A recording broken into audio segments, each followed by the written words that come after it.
Hello and welcome to this year's first episode of the ActWres Stage podcast here on the 5-star YouTube channel.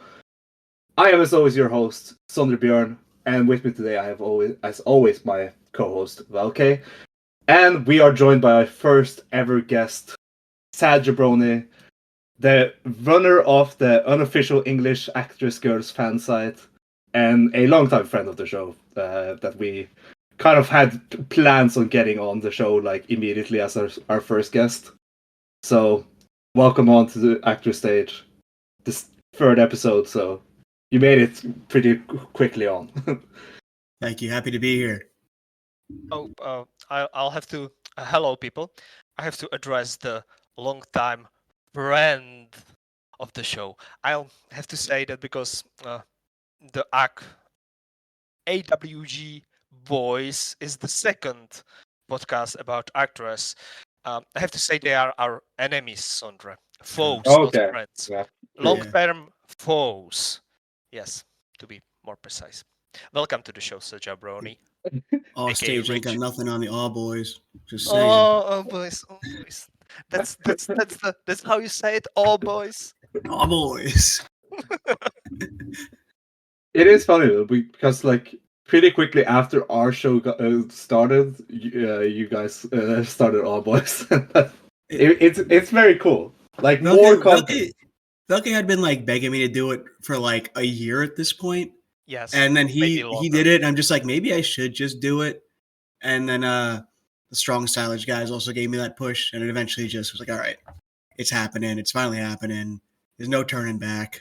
And the first episode came out a couple weeks ago. And you are now a podcaster. I am now a podcaster, a terrible, terrible podcaster who just spouts their opinion online about wrestling. Acting. Sorry, it's not wrestling. Acting. Yes. That is a stage play. It makes me feel a lot better. It's not about wrestling. I'm not a wrestling podcaster. Yes, we are not wrestling podcasters. I also feel much better about that. Well, I am a wrestling podcaster. Yeah, we know, but you can't be helped. I'm beyond help. We will cover December of 2023, the last month of the year, and we will cover 2023 in review, kind of a little like awards kind of thing, some favorite moments, favorite matches, all that kind of stuff. But first, let's get through December. So December had one big Korakuen Hall show at the end of the month, but they had also two shows before that. We will not review those in full because the Korakuen is what we should focus on mainly. But we will mention from the 20th in Shinkiba First Ring, there was 3 matches that we deemed noteworthy to talk about. The first one was Ashai versus Me, which was an 8-minute and 2-second singles match with Ashai going over. I thought this was a very fun, very, very fun match between these two. I really liked Ashai just no-selling Bear-chan for a good part of the match. And in the end, she won with the cradle. What do you guys think about this match? Rich, you go on. You start. I'll take up the nether match. I was just upset that Asahi seemed so evil in this match, just like walking away from Kuma-chan, and it was a fun one. Yeah, poor Me. Yeah, she is so innocent. She's never done anything wrong in her life, and she's out here with Kuma-chan, and all these wrestlers just repeatedly smash their head into him, and it's always a bad scene, and then even more disrespect from Asahi in that one. But we mentioned something terrible that happened at Cork, and Kira Ann should be jailed. Yeah, that was awful scenes. I really enjoyed this match because it was like the Asahi's ice ribbonness like seeping through to the act wrestling, because it was she despite her like young age, she's a quite long time veteran. I think she's in her 8th year of wrestling or something like that.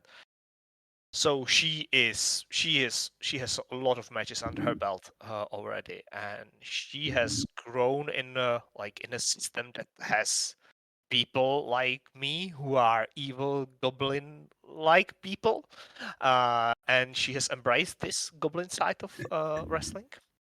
And she has brought that goblin side of wrestling into ActWres AWG, and I think if I have to take a perfect mid card ActWres girls match, I'd say this is it. If you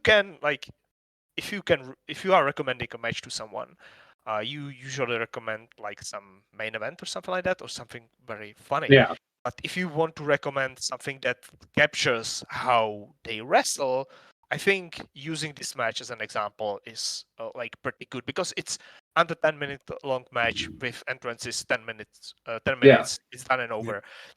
And they do a lot of stuff that makes ActWres ActWres. So I think, and you immediately get Mi's character, which is the best mid card character ever. Yeah, and Asahi does not play she does some no selling to the bear, but still it's she works around it, and then she gets beaten by the bear, and in the end she wins, and combines her high speed with the kicks of Mia, and it's really really nice, really well digestible match. Yeah, it does blend everything that makes ActWres into one nice package where you can just kind of watch it in one sitting. Yeah. Then we had we couldn't record December without me mentioning this match, because I was so hyped for this. This was on the hype level of Mario versus Miku for me before going into the month. Misa Matsui versus Sakura Michishima, my two favorites in ActWres Girls, going at it. 12 minutes and 36 seconds. Misa Matsui wins with a European clutch cradle. Man, Misa Matsui was so aggressively mad at Sakura during this match. And they showed, this was the first time they faced each other, and they showed so much good chemistry. You can see that they probably do some gym work together, and help each other come up with spots, because it was just instant chemistry here. Rich, you told me before before we started recording that this was one of your favorite matches of the year for ActWres. Yeah. As I was watching it, I was realizing, okay, I'm thinking about what are my favorite matches of the year, because it's getting December, it's one of the last shows of the year, and then I'm like, wait, this what I'm watching right now may be that, and the kickouts, especially when Sakura kicked out of the moonsault, just got me just so invested in the match, and I was screaming from my couch just watching this, and just Sakura has become this incredible wrestler in the ring, and I think that when I first saw her, okay, she's got the kawaii gimmick, and we'll see where that goes, and just teaming with me, and it was a very slow progression at first, and then it just snuck up on you. She's doing just these crazy moves. She's doing the kill switch. She's doing a lot of interesting different pinning combinations, and she's really just become this very, very well-rounded wrestler that may be among the best growth we've seen since the start of the new system. Yeah, I agree so much. Velkej, you are not as high as us two on this match. No, I'm not as high as you two. This match, I think for me, the Me versus Asahi match was better. For what it was, I'm not as high as you two are on Sakura, and I enjoy Misa as the antagonist.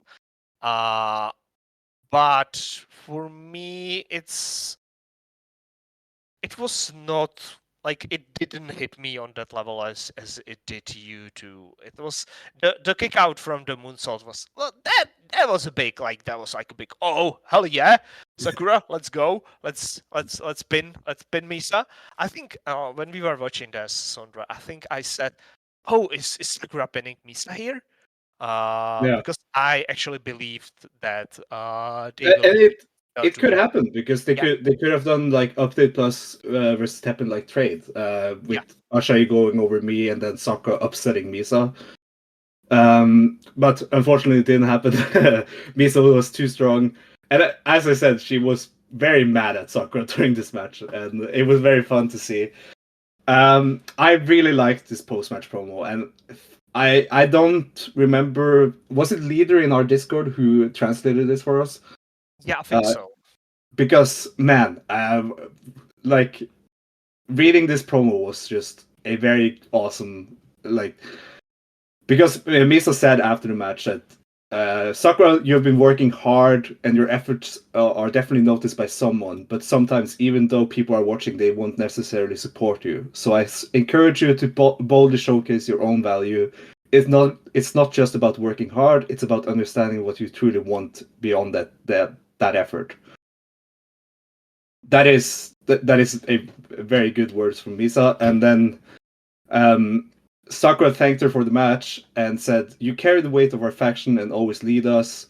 Getting this singles opportunity against you today was truly exciting, but losing is frustrating. So I'll keep striving for chances like us, like this one-on-one with you. I won't give up, even though I lost today. I want to continue to grow together, and me, son, will get our revenge on you, on you guys." So basically, that led into me saying that they want Update Plus wants a revenge against Teppen, and they set up a entire Teppen versus Update Plus match for January 5th, with all of the members of Update Plus and all of the members of Teppen going against each other. Actually, no, Asaku Miya is not in that match, but we will learn why she is not at that match during the Korakuen Hall show in one of the best segments at any wrestling show that I have ever seen.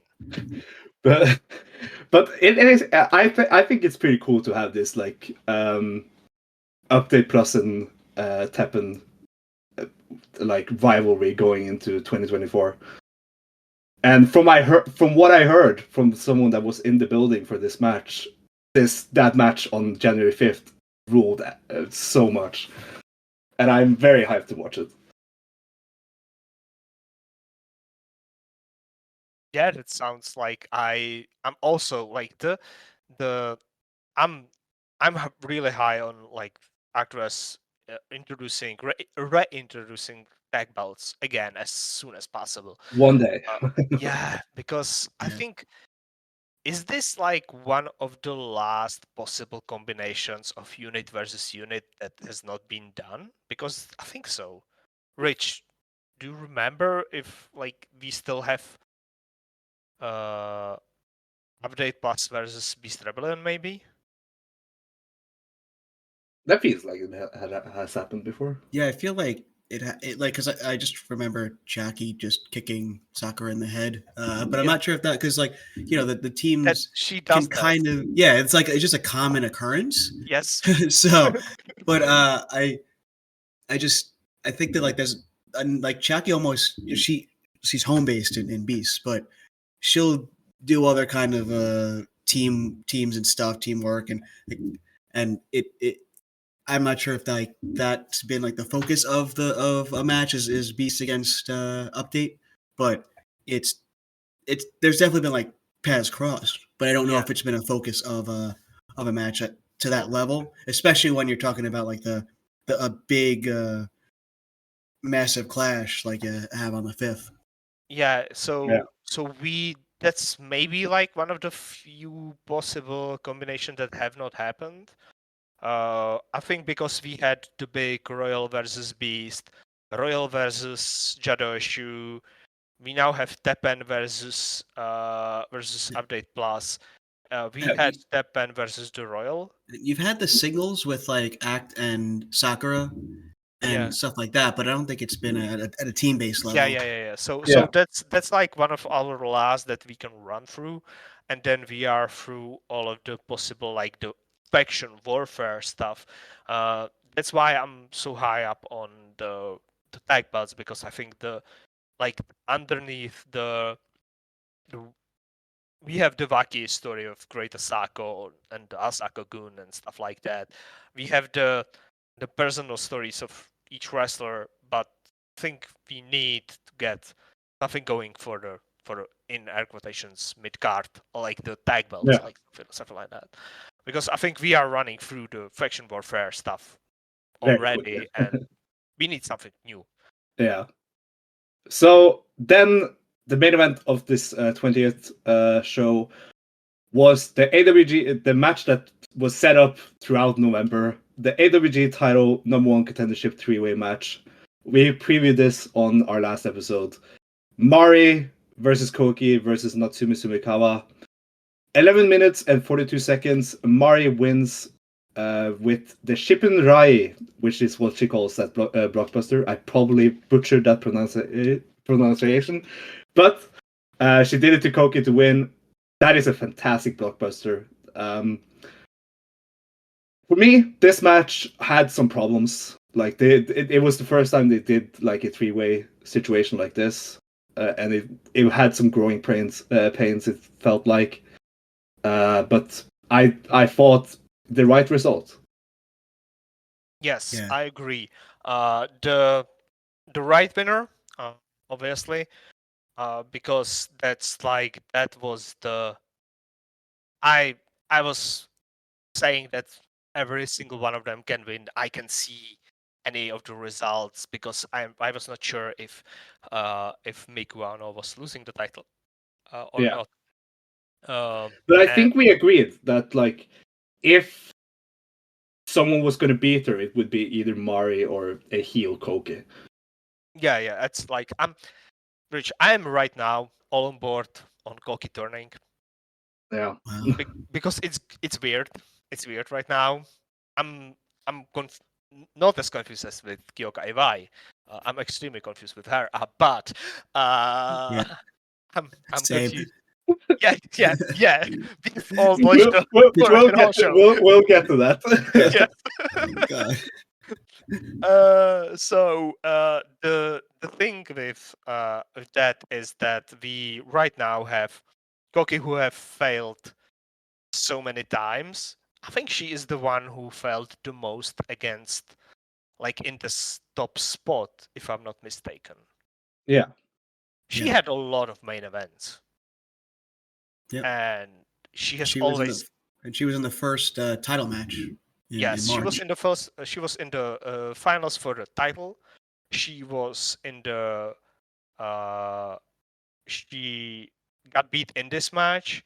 Then she we will know how she got beat in the Korakuen Hall as well, and she lost in the main event of the first show ever in Korakuen Hall.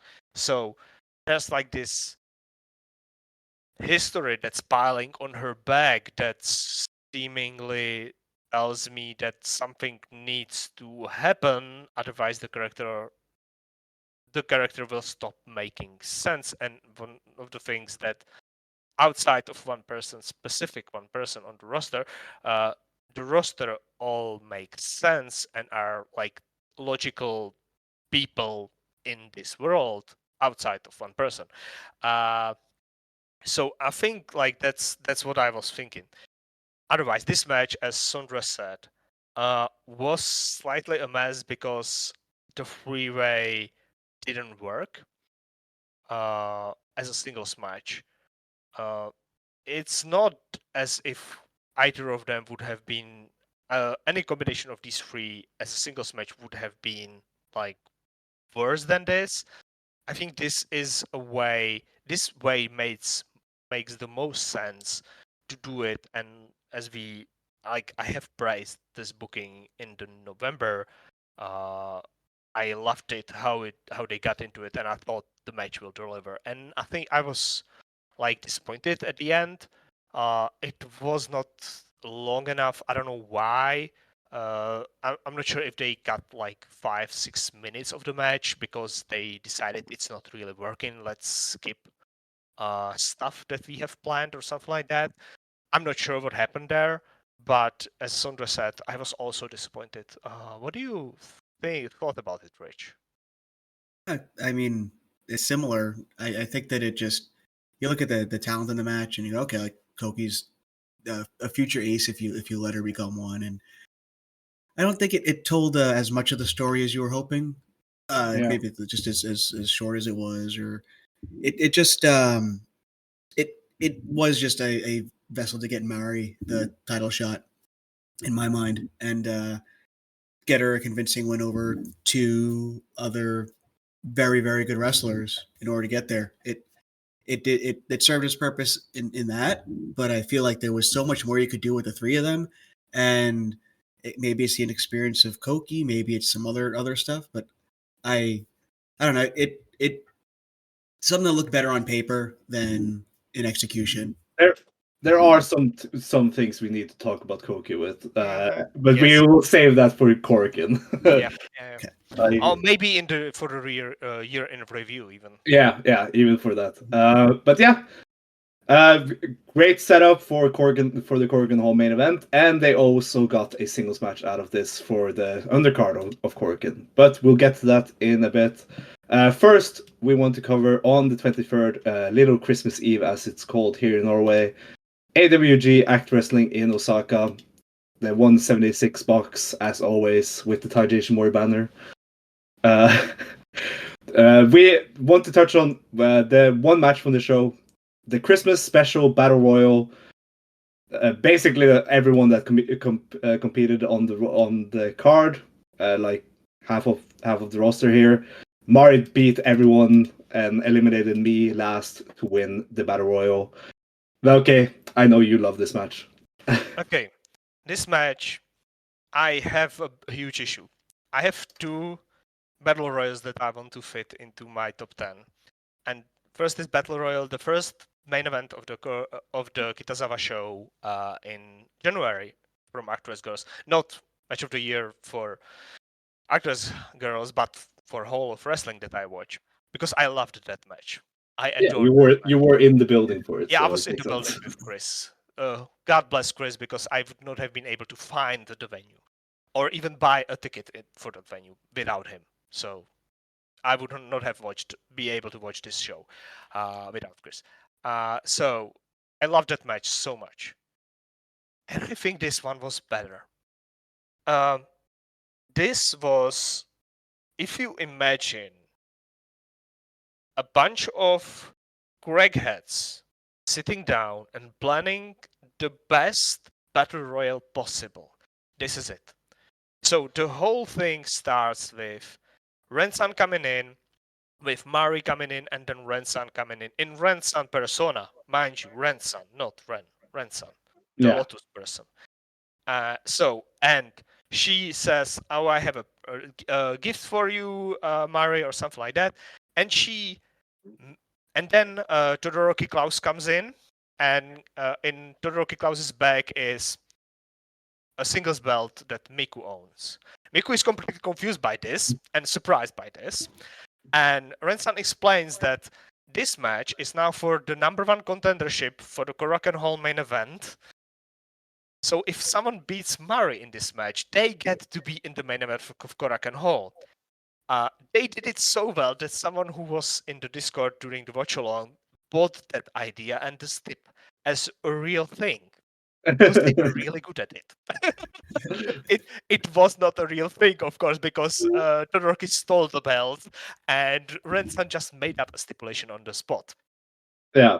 So just from the get-go, it's brilliant, because there's this frantic like need to beat Mari. Everyone like using any kind of trick, like basically picking her up and like carrying her over the ropes to throw her out to get the win over Mari, to get the main event of the Korakuen Hall. Also, I will remind you that Ren-san won the first battle royale of the year. She won it because she hit outside of the ring and came in late and pinned the runner-up. So then we get the normal entrances. People come in. It's completely normal. Then we like have the majority of the match, and then suddenly, unit theme starts playing, and whole Teppen runs in This is my favorite part of the match. It broke my brain. And like there's Murray, and they just start gang stomping Murray in the middle of the ring, and it's brilliant. And then was this the time where Marino ran in with them and grabbed Chiaki, who was not in her gear? And she also joined the match, a random like staff member basically joining a match, and like we go through. There was this absolutely brilliant spot that like I was in awe. It's simple. The tap and kick, the tap and drop kick where they all stand. That was awesome. Yeah, where they all stand in different corners and they do tap and do the drop kick. Me is standing in the middle of the ring. But because Misa got eliminated by friendly fire previously, there was one corner missing. So there are 3 Teppen members running towards the center of the ring, and me just steps aside and dodges them because there's not a 4th member who is blocking her way. That's just a tiny. It's such a simple spot, and it works, and they hit all each other. So there's like this. Then even the Royal come in, and everyone like. I was there was one point of this match where I was so worried that we were gonna get a turn inside Teppen, just in this random Christmas thing when Naho eliminated Ashai with doing the Teppen. That was brilliant. Yeah. Because to describe it, Asahi was hanging on the ropes, while before that she was fighting with Naho on the apron, and Naho. This was very close to the end. Yeah, Naho did Teppen and like poked her in the stomach. Poked her in the stomach, and Asahi fell down, and then Naho got immediately eliminated as well. Yeah. It was so good. That was so good. Which led into a pretty great finishing stretch with me and Mari. And before that even started, these two looked around and made sure that they really are the last 2 people standing. So they did not repeat. They specifically looked for Rensan because they remembered that Rensan won the previous Battle Royale by hiding outside of the ring. So everyone in this match had people who. That was the smartest booked Battle Royale, over-the-top Battle Royale that I have seen, because everyone in this match was aware of all the rules, how to do it. They were helping each other. They were fighting against Mari specifically. We had, of course, the spot where Misa was trying to pull out Mari out of the ring after Misa was eliminated, because we all know Misa is the evilest member of the roster. But anyway, and in the end, we got really good like singles match between me and Mari was victorious, overcame the whole roster, and basically won the fake stipulation about the main eventing Korakuen Hall show. And I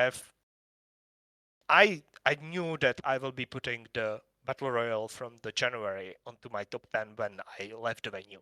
But now I'm like really thinking about putting this one on the top 10. I will have to rewatch them side by side basically to see which one is better. But I will for sure put one of these matches onto my top 10 of the 2023 because they were both brilliant, and some representation of ActWres goes in the Voices of Wrestling Match of the Year thing is always good. There'll be more. At least on my list. But yeah, very, very, very good. And it's funny because this was basically just a Christmas special. Like there was it was basically non-canon, but they made it kind of canon. Like the Osaka shows themselves feel like they're almost non-canon, and then you add in the Christmas level to it, and the crazy battle royale that became insanely chaotic in the middle and in the best way possible. I love it. There's nothing to not like about it. And as you said, it brings into one point that I'm going to mention later, is that the ActWres Girls' commitment to like very long-term mentioning of previous matches. is so good, and I will bring that up later also. But yeah, then we can move over to the Korakuen Hall, unless anyone else want to say something about Osaka. That was the show where I knew Velkej was right about Misa Matsui. Yeah. I'm glad because Misa Sorry. also tortures Sorry, Marina Misa. Saihara for like 8 minutes or something like that. Yeah, it was very mean. Yes. See, I agree. I agree, but I like her more for it. Yeah, I didn't say it's a bad thing. I just hate to admit Velkej was right about it. Yeah. I know that people hate to admit that I'm right. I'm right more often than I'm not. So getting all these W's lately. yes. What the hell? Let's move over to Korakuen Hall on the 29th of December.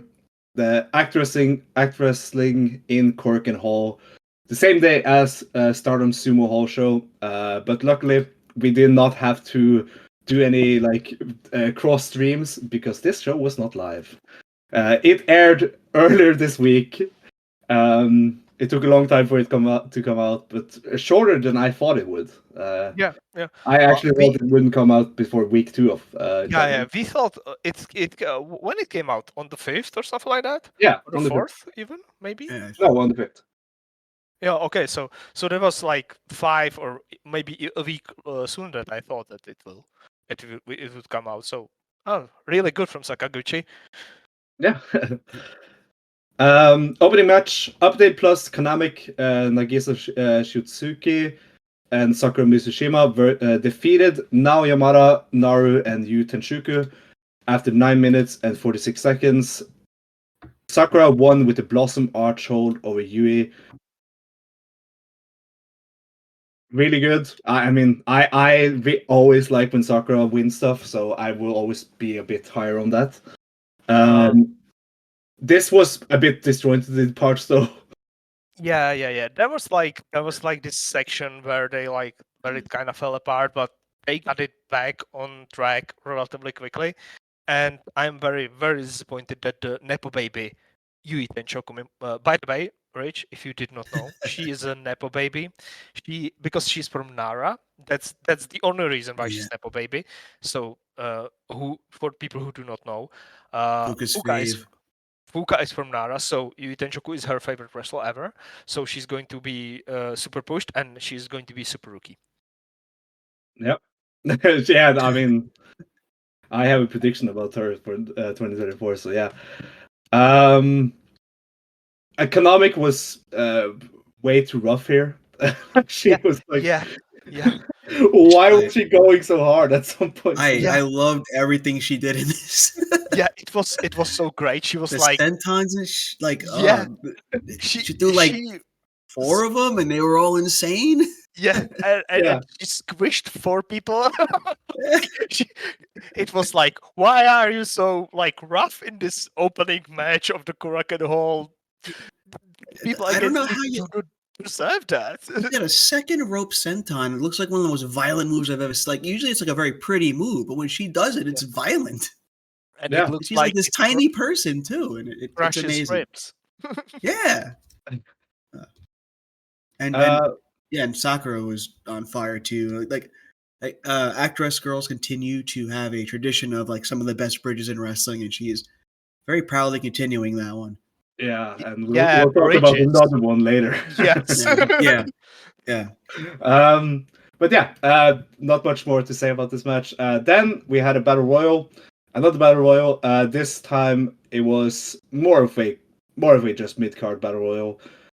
No a big story to this except Asako, Great Asako, of course. It was Great Asako winning over Shia Oba, Kira Ann, Marino Sayahara, Mi, Nanami Togi, Nenarada, and Rensan after 11 minutes and 44 seconds. Great Asako won by eliminating Mi last, so Mi lost back-to-back battle royals in the last elimination. But we can all ask the question: where is Great Asako's papa? And it's not you, but you.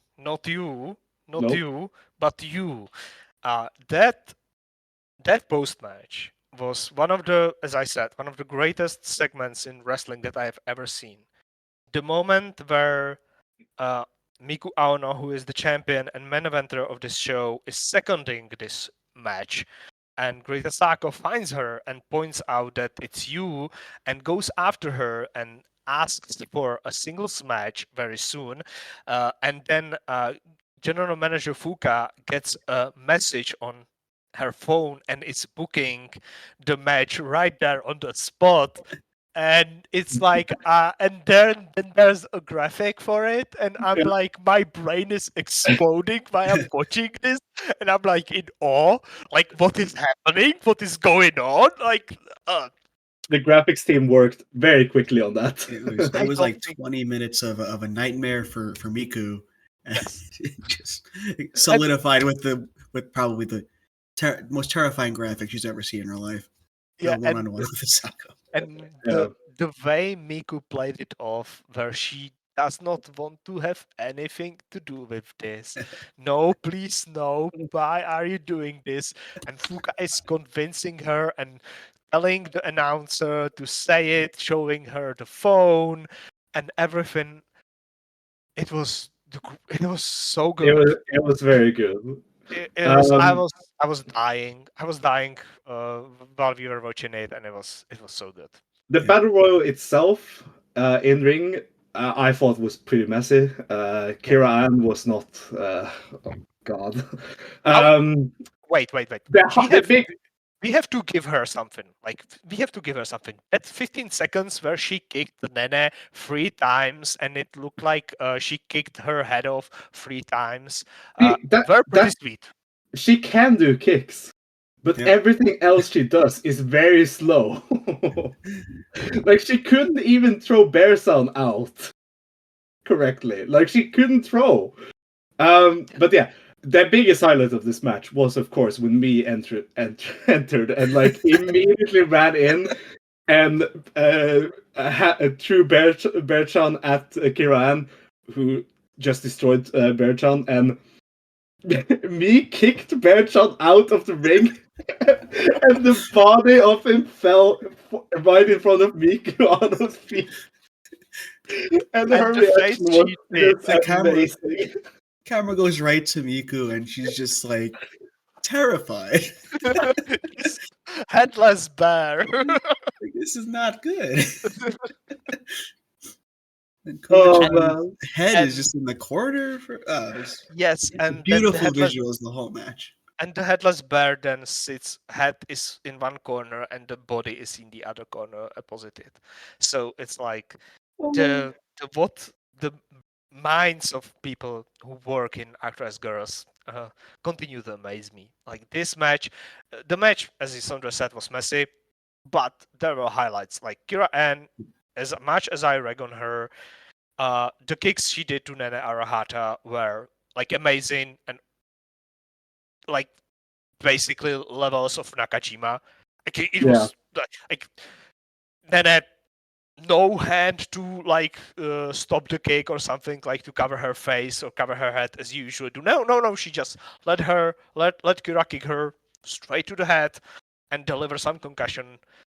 It was lovely. That was lovely. The rest of the match was, as Sondre said, messy, but it felt like it went a minute too long. Maybe the moment where Great Asako for some reason crawled away and then she was back in for some reason and won the match was like, oh, I'm not sure about that. It was confusing slightly. We gotta like shout out Great Asako's commitment to the bit. Like, she wrestles as slowly as the Great Muta did in the last years of his career. That is true.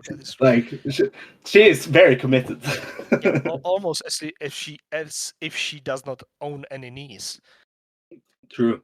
Yeah. One thing in the match I remember was it Nanami Toga coming out, and like there's just chaos happening, and like she's like just a very relatively normal person compared to everyone else who was in the match, and she just comes out and it's like, how's that gonna work? And it was a very fun amount of chaos. Even like the rough parts were crazy party. Yeah, just like here comes the new girl. Yeah. I'm here. I'm not sure if welcome. I am actually. Yeah, She needs to wrestle more because this was Yes. like her sixth For- match. yeah. if even. She has had 2 dark matches, Oh, okay. both on Korakuen Hall. Yeah. But this was her 6th match overall. She was in the Crimson Battle Royal, and Yeah, she was fine in there. Yeah. That's okay. She needs to wrestle more. She will probably wrestle more now in 2024. Yep. But then the next match was Teppen, Ashai, and Misa Matsui, the spoiler alert tag team of the year for ActWres Girls, versus Jadoshu, Kyoka Iwai, and Maru. Yes, I just said Jadoshu, Kyoka Iwai because guess what? Guess what? Ice is probably dead, and Kyoka Iwai has off fucking screen, turned heel again. I talked with Chris about this on our podcast, and we were saying, "Oh, Ice will probably be back in 2024, right?" Like it was a thing. Right. I have no idea what the hell is going on with this with Kyoka, and I like Kyoka. I think she's like a super intense performer, and she's great. Like Jadosha really helped her come out of her shell in the act wrestling part of her in-ring stuff, and it just I don't know what she's doing now. I have no clue, and I want to cheer for her. I want to root for her because everything I've seen her like, especially outside of act wrestling, including like the acting stuff, has been completely brilliant. And I have no idea what's going on right now. The problem with her is that like she as a babyface did not work, but and her as a heel, it did work a lot. Yeah. But it was just so random that she's just going back to being a heel here. Like, and even the way she like joined, like, or not even joined, like where she wanted where she wanted back to Jadoshu. I'm not sure. I'm not okay. So for people who did not follow ActWres through this year, Kyoka Iwai was in the rookie tournament to have a number 1 contender against Miku Aono, which was in the end won by Chiaki. And Kyoka Iwai and Chiaki were on the opposite sides of the bracket, and they were all both like heelish against the heroic babyfaces. Kyoka did not make it as far as Chiaki did. I think it was Sakura who beat Kyoka in the semifinals, isn't it, Sandra? yes. Yeah. So there was this, and we all thought that this is what she is now. She performed really well, quick work, really well paced, excellent, good matches, like packed into with character, with like moves, and everything worked for her there. Then we had like this weird transitional period where we think, oh yeah, she's the one who wrestles. She's the one who is the best wrestler in Jadoshu. She can help to fill out that niche because for some reason we don't get to see Ellen wrestle anymore. So the thing was that Kyoka was the one who was being pushed in the faction because Maru is very similar to Act in Beast Rebellion, who was helping Ayano and Chiaki to get better. Same thing was with Kyoka. And then Kyoka turned face against in the Korakuen Hall in the match that was suddenly turned hardcore. No, Kyoka was facing Maru because she got angry at Maru and was like this match was like supposed to be, we were not sure what the match was about or something like that. It was, and then at the end of the match she turned face and joined Ren, not Ren-san, Ren, because she had the camo pants, and then they like left together. So we were okay, so she's face, she's with Ren, but then she like never really committed to it. Yeah, it kind of didn't work. Yeah. I don't know. Rich, do you think that it was like that they those two wanted to try something together, but then they nobody else wanted to join them. I think that maybe Kyoko wanted to be seen as more heroic just in general. I think that a lot of her characters from other media, like when she's on the stage and even as Mira in Skyrex, is very kind of like an intense heroic character, and maybe she was going for that with Eyes and as informing that with Ren, but it really did not resonate in any way with anyone, I feel like. And that's kind of sad. Even the Japanese fans seemed to be confused with what was going on. There was no commitment to it. And you had the Jidoshu produce show, which she was also a member during that, a reluctant member, but still, as a member in that show, which happened after the turn and the formation of Eyes. So I think that there really was just a lack of commitment to anything when it came to Eyes.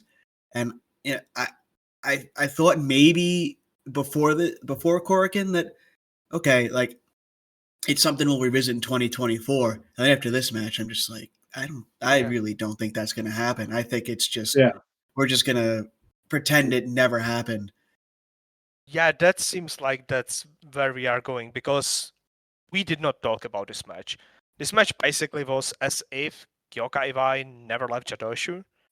Never. Yep. She was completely back. She dyed her hair red, very serious. She came out with did the whole entrance.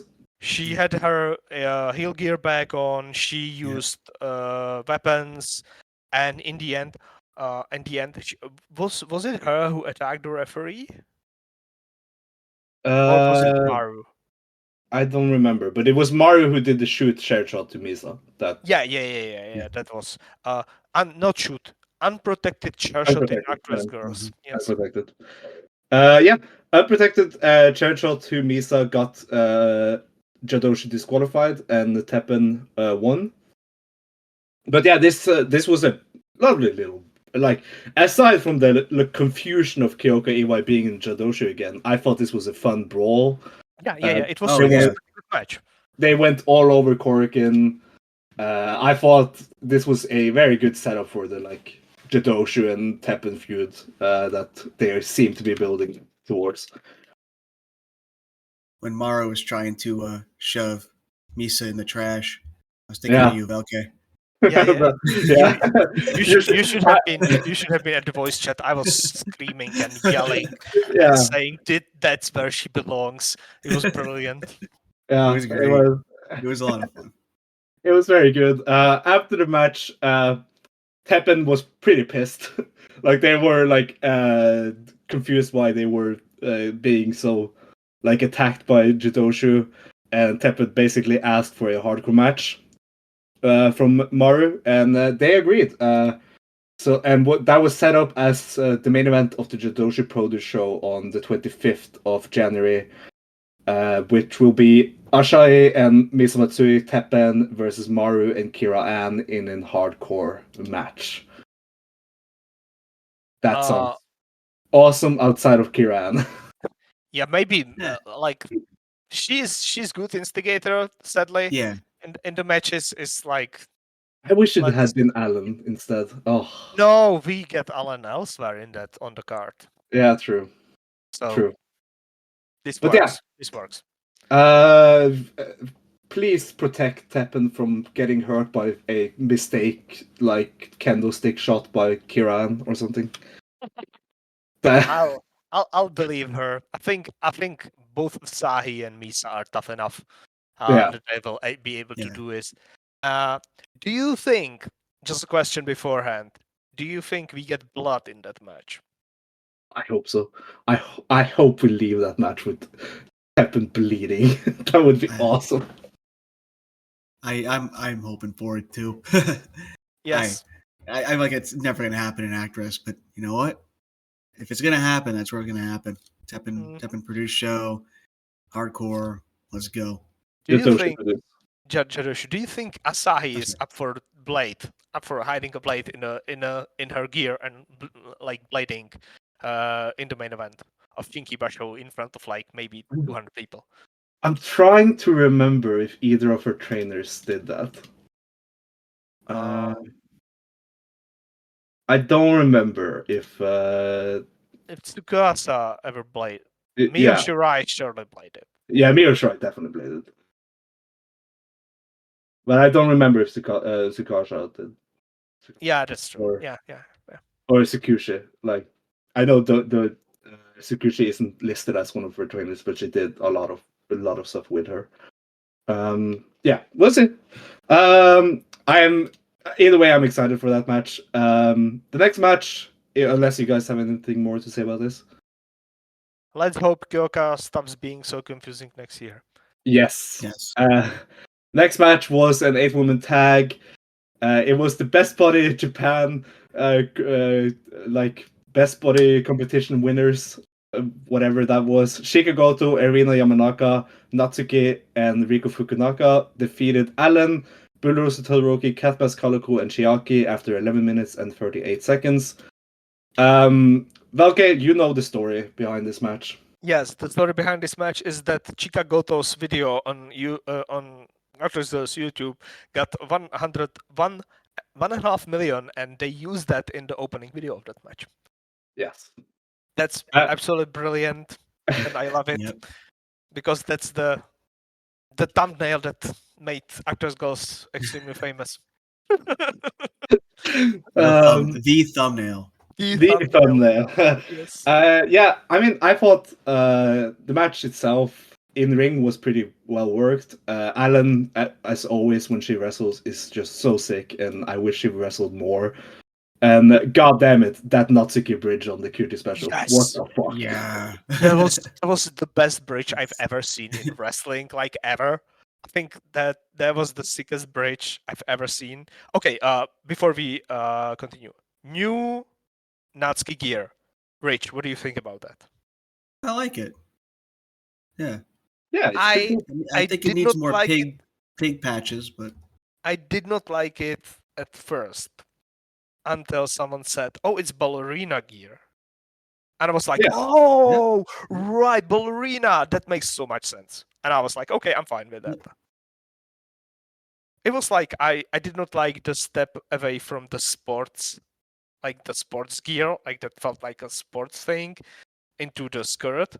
I was like, okay, I'm not sure about that for her. And until someone said it's ballerina. So because Natsuki is a ballerina, still, I think she's still. Didn't she hit a ballet? Yeah, I think so. Recently? She's like a classically trained, ballerina, and yeah, she does that for the shell stuff. Yeah. And the cutie special fits her so well. Yes. For those bridges, it's crazy. And once again, we were reminded that Erina Yamanaka, Arina Yamanaka should be a regular in ActWres because she's so fucking cool and her moves are sick, and I think she should be more present on the shows because I really like her. There's that. I forgot something about this match that I didn't write down in my notes, but I'm glad ActWres Twitter had it as a screenshot from the match, because in the match they did the spot from the thumbnail. Yes. There's a thumbnail. The so most important dumb. thumbnail. Yeah, they are so dumb and so good. What I was slightly disappointed is that Katmas Calico did not do any muscle spots, because so now we do not have a continuity between Korakuen Hall shows, because Katmas Calico was not a muscle. Katmas Calico. Yeah. And she's like weirdly jacked. So, do you guys have anything? Isn't she like fitness model or something like that, Rich? Like live action stunt actress. Yeah, okay. And stuff.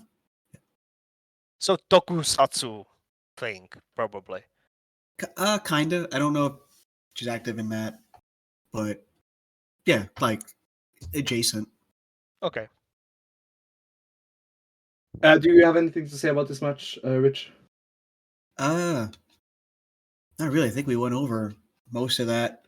I also just liked how Calico just was not thrilled about the team that she was a part of. Yeah, Really, really fun little. She was there. like the baby face alongside all of the heels. It's the opening pose where everyone's doing their heelish moves, and she's just like shrugging her shoulders, like I guess I'm here too. Then we had a singles match. The two people who couldn't win the number one contendership match went against each other. Royal members versus Royal members. Natsumi Sumikawa versus Koki.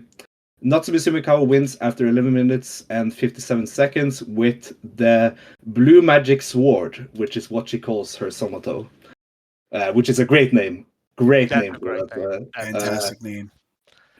And I thought this was a very good match, but sadly, just like most Koki matches the couple of months, it just didn't stand out at all. And it's a shame because if you go back like half a year ago, we couldn't say that about Koki matches. Yeah.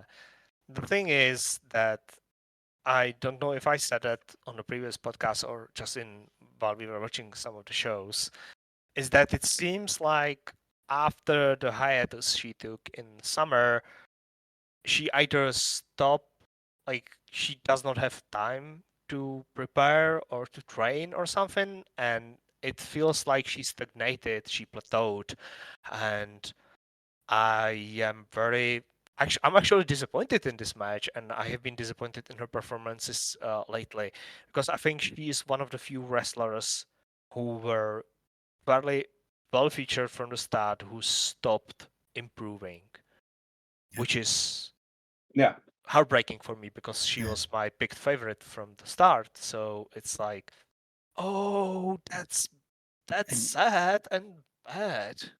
And she's such like an attention getter for just seeing her because she just got that presence. Yes.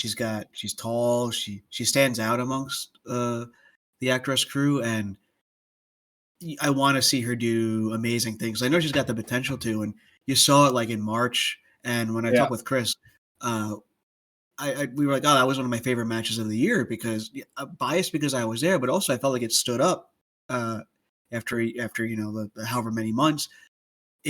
She's able to put on these good matches and these good things, and so many people want to see her matches because she just has that presence. And when she's delivering stuff like this, maybe the first time you see her, she's great, but you do notice that she has kind of plateaued over the last 6 months, especially.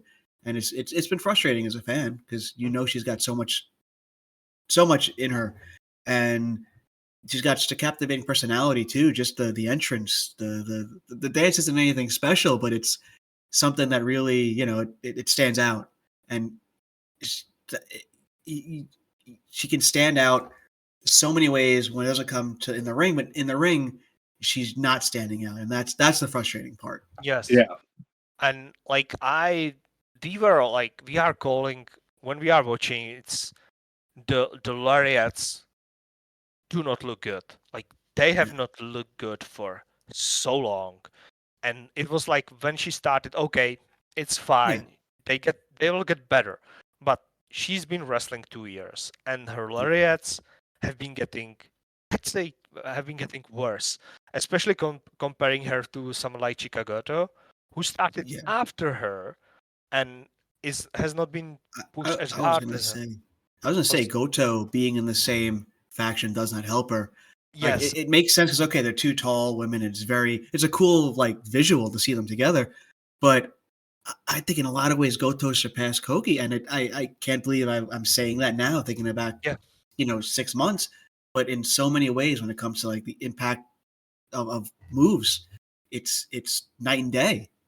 Yes, it is. Like a couple of months ago, I was comfortable with saying that Natsuki surpassed her. Yeah. And like now I agree with Rich that I think Chikagoto is like ahead of her because you can see she's trying and she's improving month to month. Like we have seen her at the start of the year being basically unable to do a giant swing, and now she can do giant swing to almost anyone on the roster. I'm not sure if Todoroki would be able to do it because it's also the giant swing move is also dependent on the other person who's taking it. I don't think if Todoroki would be able to do it if she has the core strength to like hold up, and she's heavier than most of the roster as well. I'm not sure if like the proper hasn't Chika tried like double giant swing, but she did not manage to do it. Yeah, did she it? tried. Yeah. She tried, but she failed still at it. Which I makes think, sense. yeah, it makes sense. But like if you compare Chicagoto in January and Chicagoto in December, it's like night and day. Yep. But when you compare Koki in January and December, it's almost the same and maybe slightly worse. Yeah. So like And I'm like my heart breaks whenever I see her matches, and it's like you are failing me right now as a fan. Like you are actually failing me as a fan, which is why I'm calling for her turn because I think she needs something. I don't know if maybe she's bored. I don't know. Maybe I don't know.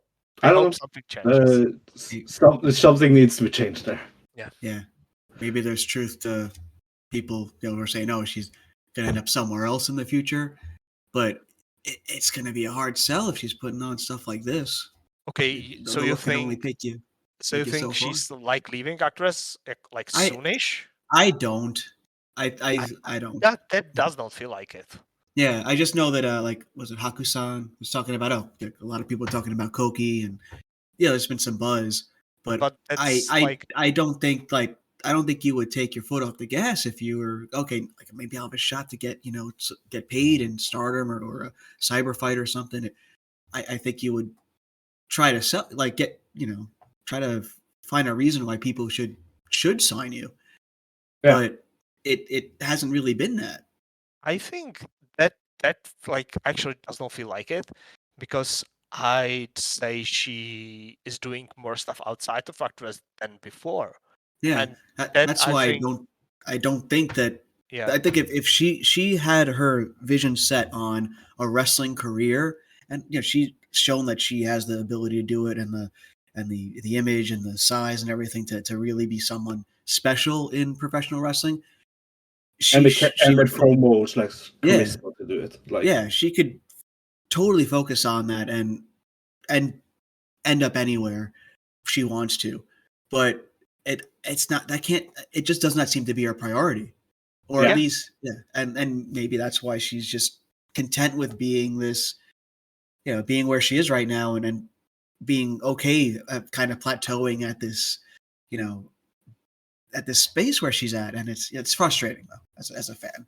The thing is that if she is going to stay the way she is, for me as a fan of the promotion, she's going to I'll start saying that she's taking up a space there. Yeah. Because for me, in my eyes, right now, as she is right now, she does not deserve that spot. Yeah. I don't think so. And I think this there is are other people that deserve that spot she's getting more than she does. when Chris and I were previewing, we were saying this is a must win for Koki. Yeah. It's not real. It's kind of a must win for Sumikawa, but for Koki, she's lost so many matches. Like even just in the storyline world, it's a must win. She's lost so many high profile matches, and then when you add in the whole fact that okay, her matches haven't been as impressive as they were 6, 7, 8 months ago, that just adds a realism layer to that. It's like it is a must win, and she didn't win, and she didn't impress in the match. I don't think anyone. It's frustrating. I keep saying it's frustrating, but it's such a frustrating thing because we've seen how brilliant she can be in the ring and how brilliant she could be as a character. And we've also seen a parallel with Chika Goto, who has grown so visually over the last year. And it's just, and Koki. and she even got the win at the All Japan show. Yes, she did. So maybe that match was better. I don't know. No, it was fine.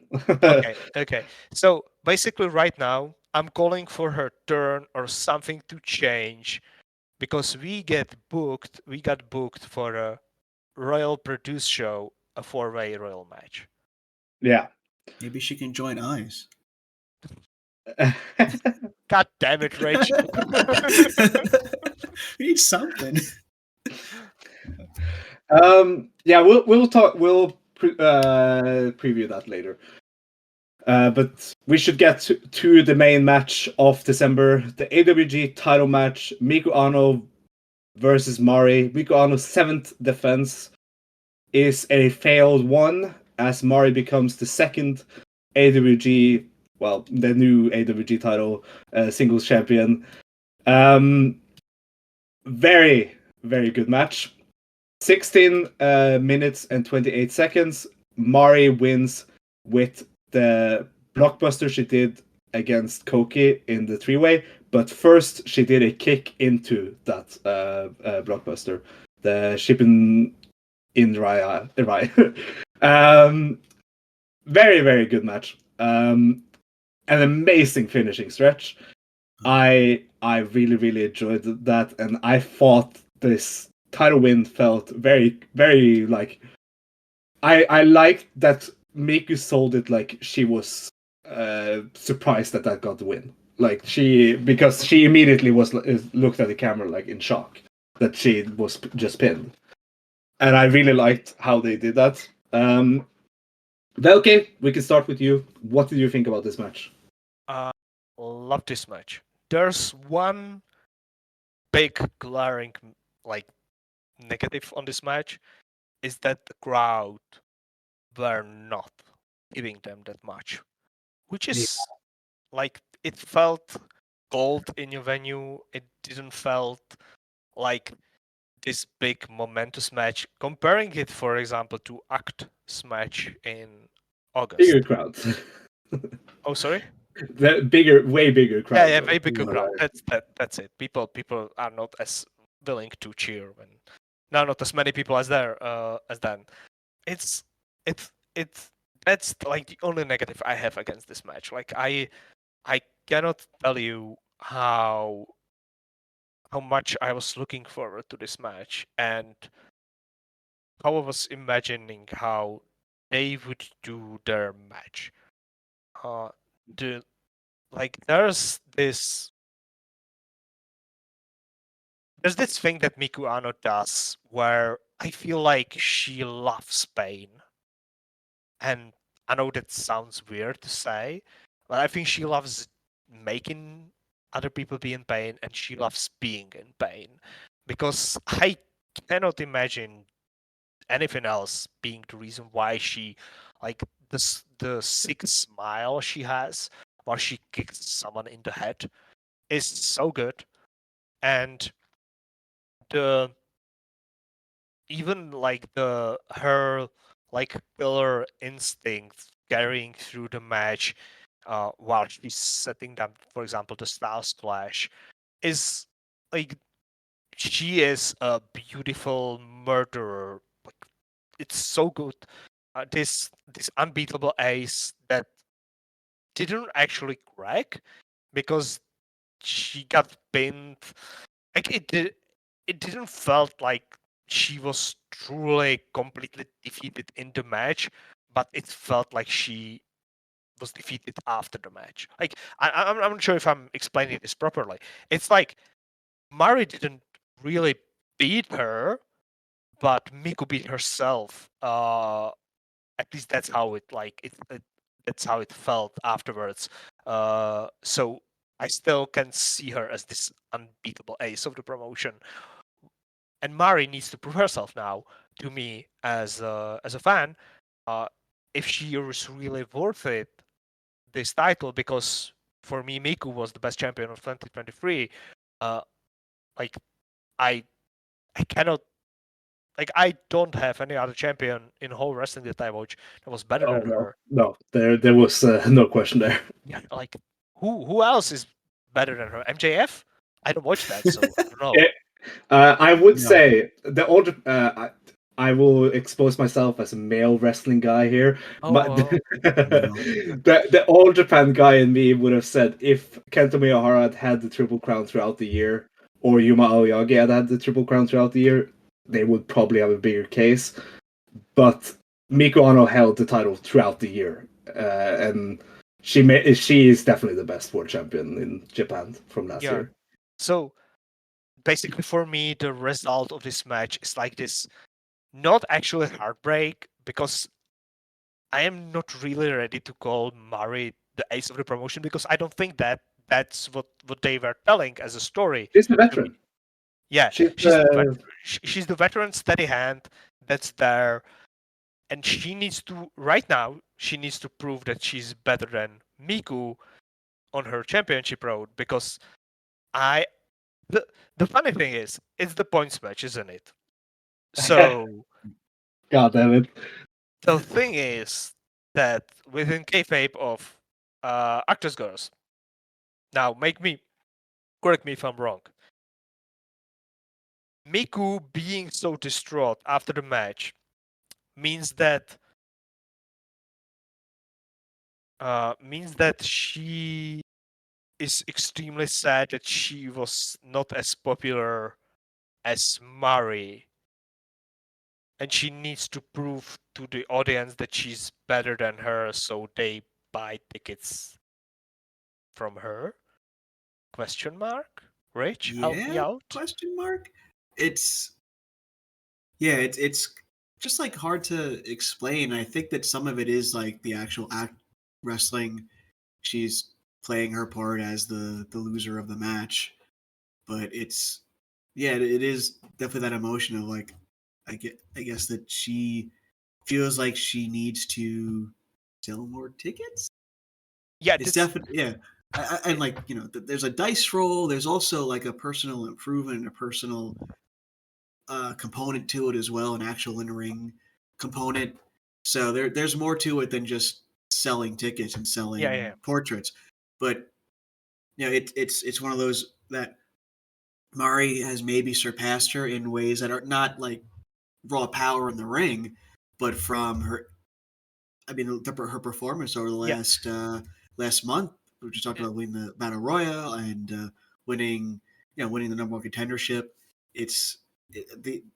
She's been impressive, and that is one of the multiple components of the thing why I ask is that if that's what like she was portraying in the post match, if you know what I mean, like it's because the way the match was wrestled was different than what they were telling me in the post match. It's like it was like two different things, and I'm not sure if I'm getting what they were like telling me. If I'm completely honest about this. Yeah. I think it's just Miku playing the part in the act wrestling was that part. Okay. In that case, I'm wrong. That's fine. That's one of few L's I'll take this year. Rich, what did you think about the match? I loved it. Mari's been one of my favorites for a long time, and seeing her finally like win the big one was really, really, really cool. It felt like overdue at the same time as like just right. It felt like okay, she should have won something at some point, but when you see the progression to this point and the reluctancy she had to challenge for the belt, it really made it a lot sweeter when she did get it. I think she sold her reluctancy to challenge for the belt so well that I thought she didn't want to hold the belt. Me too. I was like, she's never going to challenge for it, and she's totally fine with that. She's fine playing the supporting role as like the number one supporting role, considering all she does behind the scenes. And to see her finally step up and take that shot and actually win it was unexpected, but so rewarding as a fan of hers. And like, I know, like I said, the crowd wasn't giving them a lot, but they did pop at like certain points where I felt like it made the like when Mari hit her first kicks, I was like, the crowd was like, ah, I was screaming too because you just felt like that emotion because even it was a little quiet, and then the big moments there was a bit of a reaction, and it made those moments stand out, and especially when the ending run and when Mari won and just the noise and the just and Mari screaming, and it was such a moment that I as a fan I'll probably never forget. And I don't know. It was fun. It was a fun match in general. Like the chair bump outside with Mari, which is kind of crazy. Uh, it it delivered in a lot of different ways that I really enjoyed, and it really is a capsule of what you can do in this format. We talked about me and Asahi being like a good kind of snapshot of the mid card, and this is like really the pinnacle of what you can do with this. Yeah, Yes. this is like a good snapshot of the main event scene. Yeah. It's like this super hard hitting, like almost perfectly wrestled, like extremely clean style of wrestling with like this violence that's hidden like just underneath the surface, that's waiting for you when like that's the Miku style. Miku Yeah. enters, and you are like, okay, this is the woman. Yeah. She has fluffy things. She's in red. She's the rose. Okay.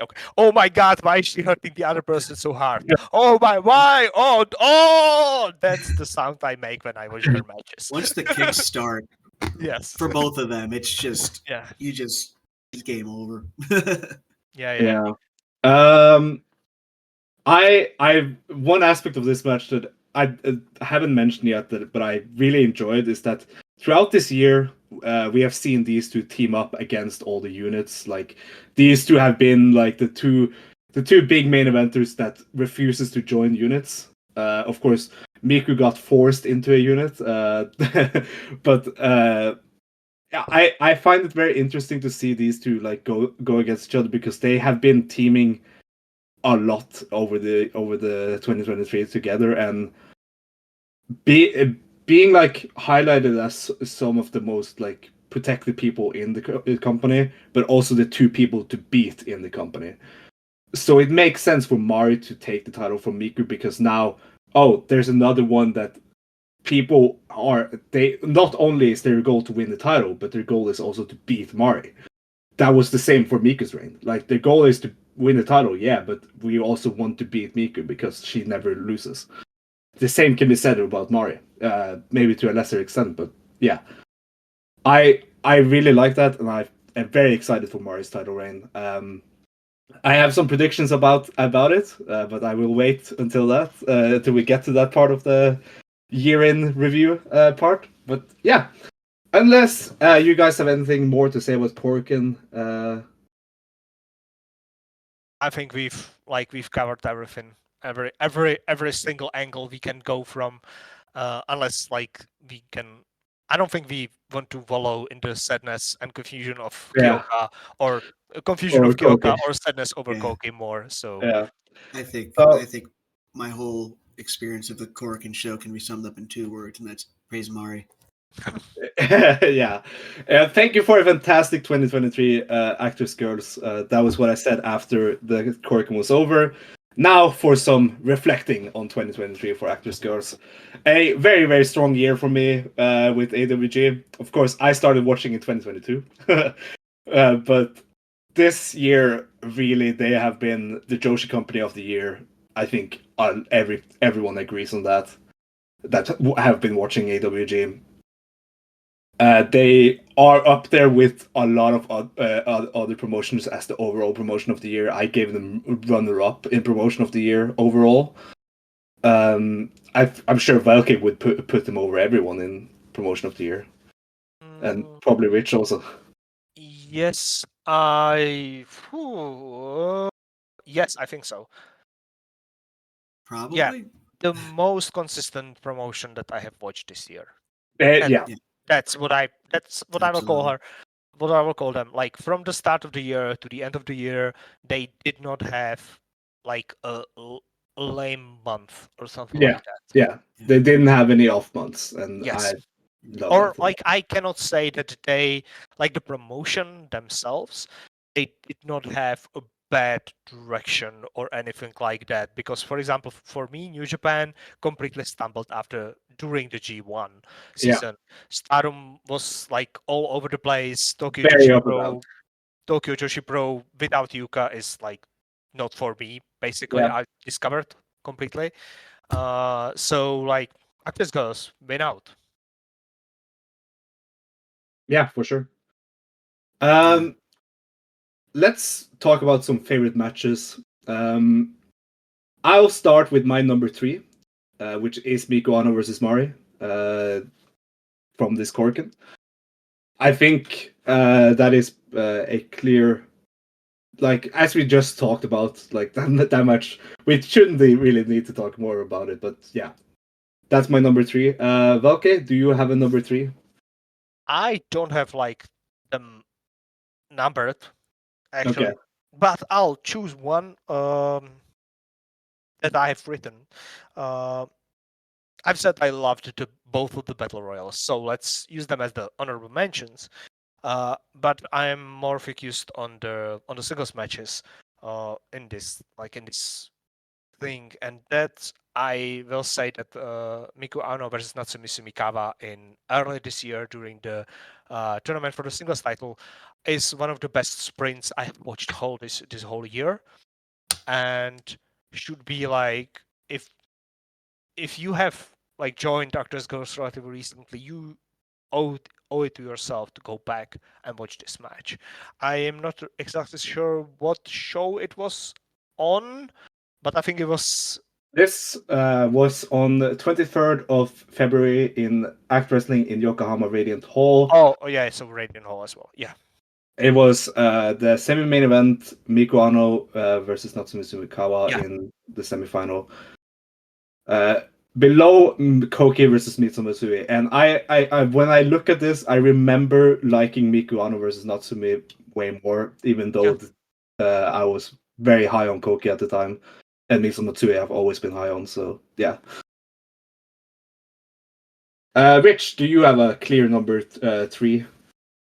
I feel like I've got like both a I was there bias and a recency bias when it comes to my picks.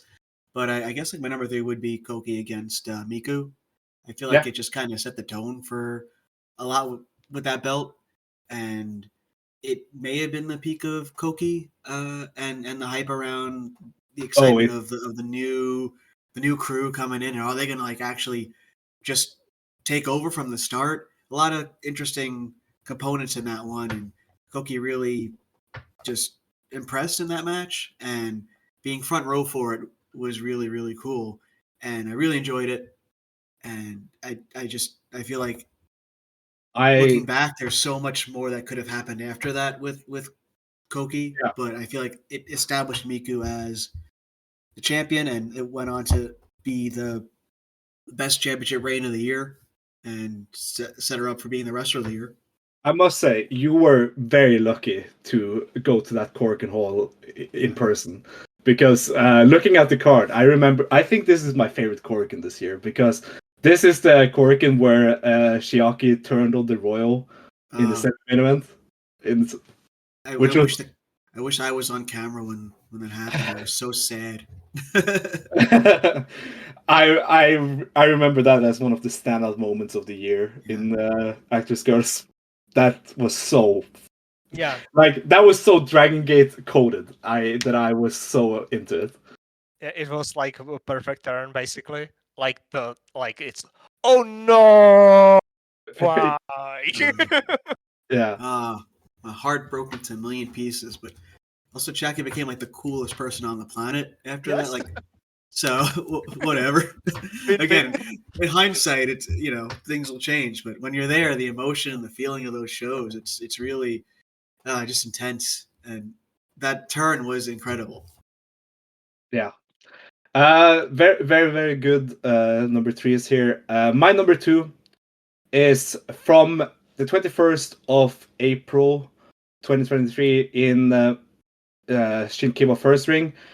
Mari and Miku Aono, the main eventers of Korakuen Hall, versus the Royal, Koki and Natsuki versus Teppen, Ashai, and Misa Matsui. The 3-way tag. Free on YouTube. Just like Miku Aono and Mari are free on YouTube. I forgot to mention it until now, but yeah. This was the second match of Ashai and Misa Matsui as Teppen. And I remember this. I was sold on the first match, but this was just even more of a sell on Teppen. And god damn it, this was the best Koki has been this entire year for me. Like, she even though she took a back seat in this match, and Natsuki was the big highlight, Koki was still on point here. And Teppen, as always, just awesome. This three-way tag is very me, and I definitely recommend everyone to go back and rewatch that.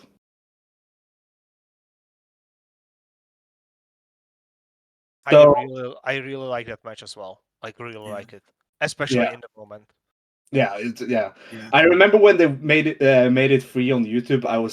I was sending it to everyone that watches wrestling. Like, I was sending it to like everyone I talk about wrestling with, and like saying, "You have to watch this match. This was crazy." But yeah, Rich, do you have a clear number 2? You mentioned it earlier. Number 2. Yeah, it was the Misa and Sakura match. I just loved everything about it, and it really just kind of solidified a lot of things in my head about like the growth of Sakura and watching Misa also just go into like this just over the last 2 years since the new, and even from like 2021 when she was in the colors tournament, stuff like that, watching that growth of her into like this really, really incredibly talented professional wrestler, and the way that she complements, like her style complements Sakura's. It was just such a great match with moments where I thought, okay, maybe the upset's totally possible, and it was just so much, just a really great match that had a lot of buy-in for me as a fan, especially someone who's so high on Sakura Mizushima. I don't know, it really just stands out to me as one of my favorite matches. And as I was watching it, I was realizing this might be my favorite ActWres match of the year as I was watching it, because I was like, is this my match of the year? Because at the end of the year, you're making your list, you're making your thoughts, and that's literally, am I watching it now? Like, as the year comes to an end, and it was just, I really enjoyed it, and I think that it's something that some people may skip because it's not, your Mari, your Miku, or anything like that, but it's totally up there for me. I'll let you know, I will never skip a Misa Matsui match.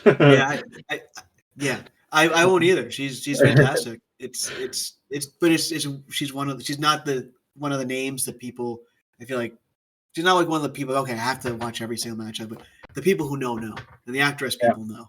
It's just people poking in from outside going, oh yeah, obviously like a Miku and Mari and Asahi and Act. And I think they're just, but if you're watching, you know. Misamatsu is the best performer, basically, or like one of the most consistent performers in absolutely. promotion. Wow, okay, that was nice. Okay, was right. I mean, my tongue. Someone my tongue and use it to. Now we have it on air. Air. Okay, was right. Velkej was right. Okay, Velkej, your number 2. My number 2 is the same as one of the matches that have been mentioned, and it's the Koki versus Miku Aono match. It's the match that proved me right when I chose Koki as my favorite in the promotion, which like kind of adds more weight to my despair that I've explained previously about her, and my hope that she does something, she changes something, because that match was like, I was like, okay, so this is someone who has had less than 40 matches or something like that at the time, and they are so good, they are so brilliant, they know everything that's to know about wrestling because they get it. Like, there's nothing more she can like do to improve in the idea of wrestling. And then the rest of the year came. So that's Koki versus Miku Aono in the finals of the title tournament in the Korakuen Hall, and it's my second best match of the ActWres year. Yeah. My number 1, moving into the match of the year of ActWres Girls for each of us. For me, it is a clear one. I said this when it happened, back in June. I have not changed my opinion. This is a match that I will forever go back and watch. If you look at my YouTube watch list from 2023, you will probably have seen that I've went back and watched this like 5 times. It is Miku Aono defending the AWG title versus Misa Matsui on the 24th of June 2023 in Shinkiba First Ring. 80 minutes of fantastic wrestling of the underdog Misa Matsui stepping up, trying to take the spot that she thinks she deserves to have, and the whole story of her being mad that Miku Aono was chosen as the next the big star is just such a good one to buy in. And here you see her frustration at that part of that Miku got chosen, and you see her fight and crawl to try and take it from her. And Miku Aono going out on top and winning in the end was just an amazing match. I like this.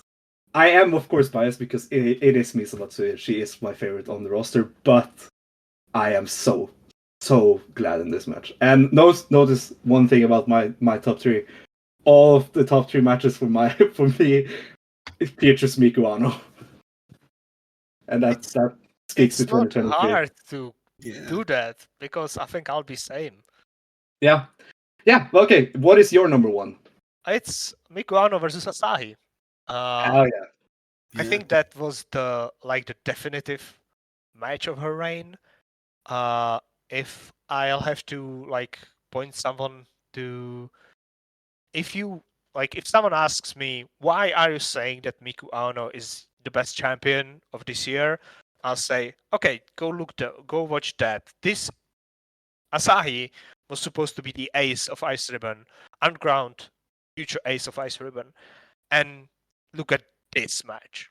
That match is the disgust when Miku Aono kicks Asahi during that match is what I love for my aces. I love my aces like Okada, unassailable, golden gods on the golden thrones, high above the heavens.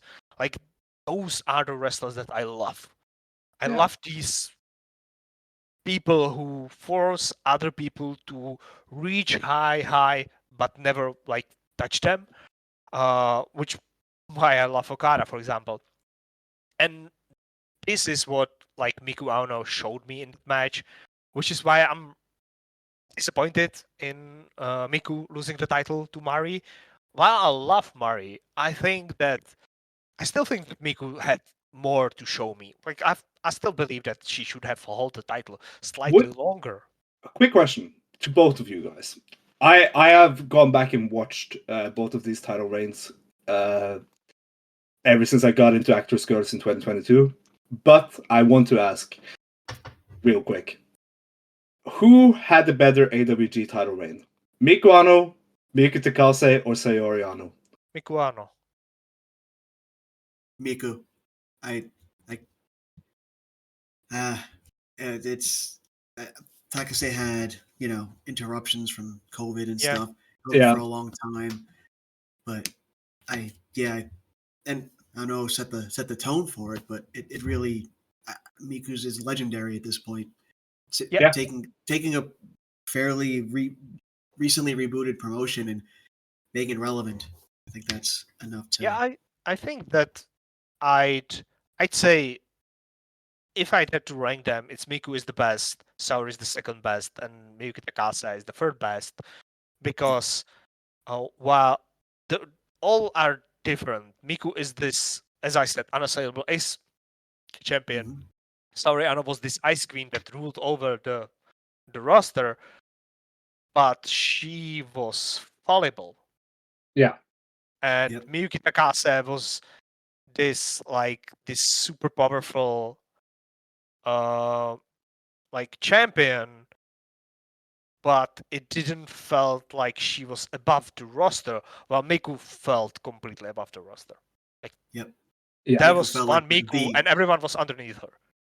And she was a clear champion. Yeah. And there were matches of Miku's reign that, yes, it might be investment parts, but even though when I went back and watched all of the title matches from Takasi's reign and from Anu's reign, I still have some of Miku's matches over them in the fact that I prefer them. Like, I will prefer the Misa Matsui match and the Ashai and Mari match over those. That's understandable. And Rich, what would be your number one? It's going to be the main event of the most recent Korakuen, Mari and Miku. We talked about it at length, but it's the most important ActWres girls matches to reboot, and it lived up to that billing. Yeah. I will say this, that for everyone listening, if you want a recommendation thread for 2023 of ActWres girls, just watch Miku Aono. Yes. It's just go on Cage Match, look at all her defenses, and watch every defense. And it's actually, they put a lot of that stuff for free on YouTube. Yeah. Aren't all of her defenses on YouTube? Yes, all of them are on YouTube. Yeah. So basically, you can go on YouTube and look through the matches of this year, and like you can watch one after another and watch her progression, like through the championship road she had this year. Because I think, as I said, she was the best champion in the world. So go watch her. Yep. For sure. Then we'll talk about something other than the main event scene, and that is, who do you think improved in 2023? We'll have some honorable mentions here, but mainly just throw out the most improved. Jabroni, Rich, why don't you start here? Aono is my pick here. I've been watching since 2019, 2018, and I've been, I go back and I watched whatever was up on nets and all that. And I've seen her progression from, the bubbly baby face and then the heel turn. And I feel like it truly this year stepping into the leadership role in Beasts and just kind of perfecting that heelish energy and stepping up in the ring. She has become my most improved wrestler of the year, and I feel like there so many other people I could say that about. Like, there's been such improvement in the roster, but she really stands out to me because I guess maybe I know and I saw how she started and saw like how almost like when I put stuff together about ActWres, I would almost gloss over her because it was hard for her to stand out in my mind with people like Rina Mikuta or Yuko Sakurai and other people in colors. And now that she's totally done a about face, she's become this heel, this lead, the new leader of Beast Rebellion, and she's matched that energy, that change in energy, with a elevation of energy in the ring, and she's added to her moves and she's added things. I think that she's really is a deserving leader of a faction now.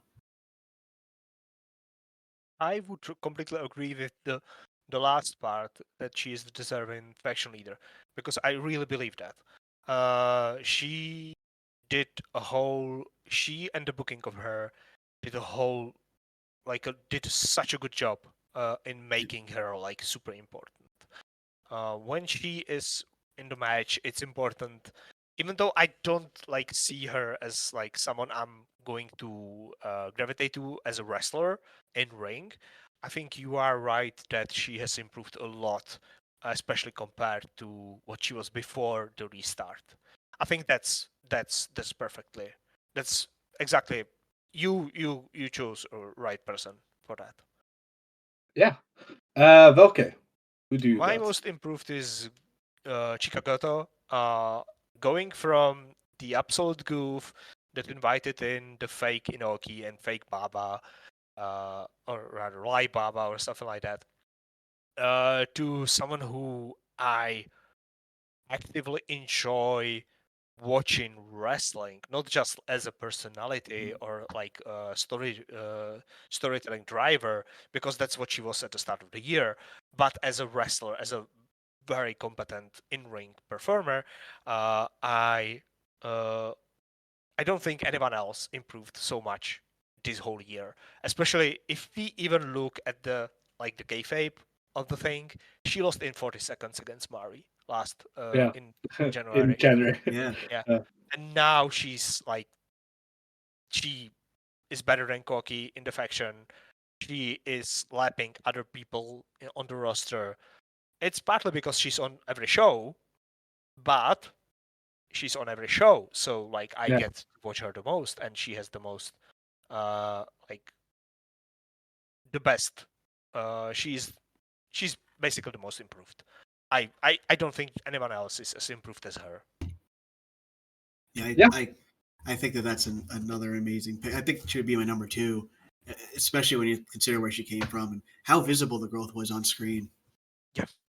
Yeah, she's definitely up there as someone that improved a lot throughout the year. My most improved is Sakura Mizushima, because at the start of the year she wasn't really that stand out to me, but throughout the year she started standing out more and more. She started having these crazy hot tags when she teamed with Update Plus, and she started really showcasing more of her not only high speed but also technical, and I really like that. One of the matches where she first really stood out to me was the Chiaki match in the normal contendership tournament that Chiaki won, which was just a big standout where I saw, this, she has a lot of potential to be one of the big underdog baby faces. And as you said, later on in the year versus Misa Matsui in the singles match, amazing stuff. You really see her growth throughout the year if you go back and watch her first match at the start of the year. And someone also that I mentioned there is Chiaki. Ever since she turned heel, holy shit. Yeah. What a presence. It is so hard to choose just one for the growth there, because you have how many wrestlers who debuted within the last 2 years, and most of them have finally figured things out, 6, 7, 8 months into their career. That puts them right into January of 2023, and a year of growth for almost the entire roster. It's so hard to choose one. Yeah. And also Naho Yamada, someone that should be mentioned. God, ever since she joined Teppen, that was just, and her going into the final of the rookie tournament versus Chiaki was such a fitting final. Yeah. If this Kyoko one wasn't so confusing, she'd be there for me too. Yes, as well. Yeah. Someone that I want to mention, not because of in-ring work, because in-ring she has always been fantastic, but I want to mention the 6-year veteran of Ashai for finally having a personality that I really, really enjoy and having charisma on a level that she never had in Ice Ribbon. Shooting on the Ice Ribbon. Ooh. She never had this standout charisma in Ice Ribbon. So, sorry, Ice Ribbon fans. Yeah. Sondre burying Ice Ribbon 6 feet under. I'm so glad she's here. She seems to be too. Yeah. Okay, so what made 2023 special? I think this is a no-brainer. Miku Aono's title reign. We finally had a title to have the company focus on. Yeah, I have to agree with that. That's the decision to do the tournament, have the title, have Miku win it, and then carry it as this unbeatable force throughout this whole year was something special. And I have to the same thing is that I think, as I said, I think Miku Aono is the best world champion or best champion in the world. And I think Fuka is the best booker in the world, because she is the one who facilitated all of this and allowed us to see Miku as this. Because imagine if Miku just randomly lost in some tag match or something like that, because the booking would not have been as precise. because her first loss in like how long? Like 2 years, maybe even more. Yeah. Was the roll up against Asahi in the match where Asahi got bloody randomly, Yeah. and like that was like a complete surprise. Nobody expected it. And then her second loss was in the match against Koki, where Koki got a win because Maru and Todoroki and Alan beaten soften Miku up for Koki. So like there's this like the glorious path of Miku Aono throughout this year has been helped so much by the booking of it, of the whole promotion, not just her, but the whole promotion. And I think if I don't look at some of the storytelling very closely or some of the wrestlers very closely and look at just like the direction and how the promotion like works show from show to show to show, or as much as I praised them their November, it's like I cannot outside of the Ice and Kyoka Eva, I think I cannot find the fault this year in this promotion. Like I don't know what, there's nothing else that went wrong. Yeah. So basically I have to praise Fuka for doing the job she's doing. Yeah. It really has been like an incredible year, top to bottom, the whole promotion, and like it's really hard to think of like one thing. Especially, I think the title reign is definitely something you look at and go, okay, this is impressive, this is great, and it defined the promotion for the year. And I think the most special thing was just watching the growth of all the wrestlers. We just talked about it before. You can make a case for almost anyone on the roster as being the the most improved over the year. It's even like veterans, they have stepped up because they know that this is something they're building together, and Miku elevated all of that as being maybe the strongest champion in wrestling for the year, and it was so incredible to watch as a fan, especially someone who's been watching as long as I have, and watching more people get on and going, wow, like what like this is actually special watching what Miku's doing here. Yeah. And knowing, okay, maybe I'm not as crazy and fanatical about this promotion as I think because it really is something that a lot of people have come into it and also recognize that these are the strengths of the promotion. That which brings me into one of my honorable mentions for what makes made the 2023 special is the fact that me and Velkej helped a lot of people get into ActWres Girls via our Discord watch parties. Hell yeah! Which I gotta join just one when I can. Yeah, the time is not great for you. So I'm usually working when you are. Yeah. It's just frustrating because I'm like at work and I'm like, oh, they're doing one. Fix this fax machine. The Discord watch parties are always fun, and we have helped a lot of new people who have never watched ActWres Girls, who just are in the voice chat listening to us just explain what is going on. And hell yeah. I know we have helped a lot of people get into the promotion via that. And if you are listening to this and you want to join those watch parties, just send me a DM on Twitter and you will get an invite to the Discord. The only issue that I will say is that we are both in the Central European time zone, so we usually start watching around 19:00 or 20:00, maybe on weekends, maybe on work days. So it's like usually as soon as possible as we can wrangle our schedules. So I'm sorry, Eastern time zone in US. Or Western time zone, even worse. Yeah, Western time zone is probably even worse. That's maybe like I gotta coordinate an American watch along. Yeah, if you want to, let's go. I don't mind it. Like if you just like put it on like there, that's fine. Like so yeah, I'll like second Sondra with that, underside Sondra. I think we like beaten some people up with our praise of the promotion, so they decided, okay, let's see what's this all about. And it's like the one of the things that some people got like put into Tokyo Joshi Pro all those years ago before pandemic was to watch the growth of the performers and to watch them like progress while they have this unbeatable ace above them with Miyu Yamashita.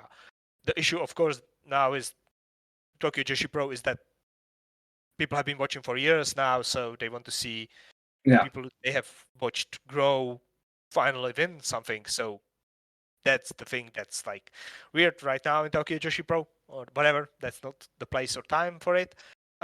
So that's also one of the. I'll agree with the honorable mention for the like the what made the promotion special for me. Kicking some people to their butts and forcing them to watch the promotion.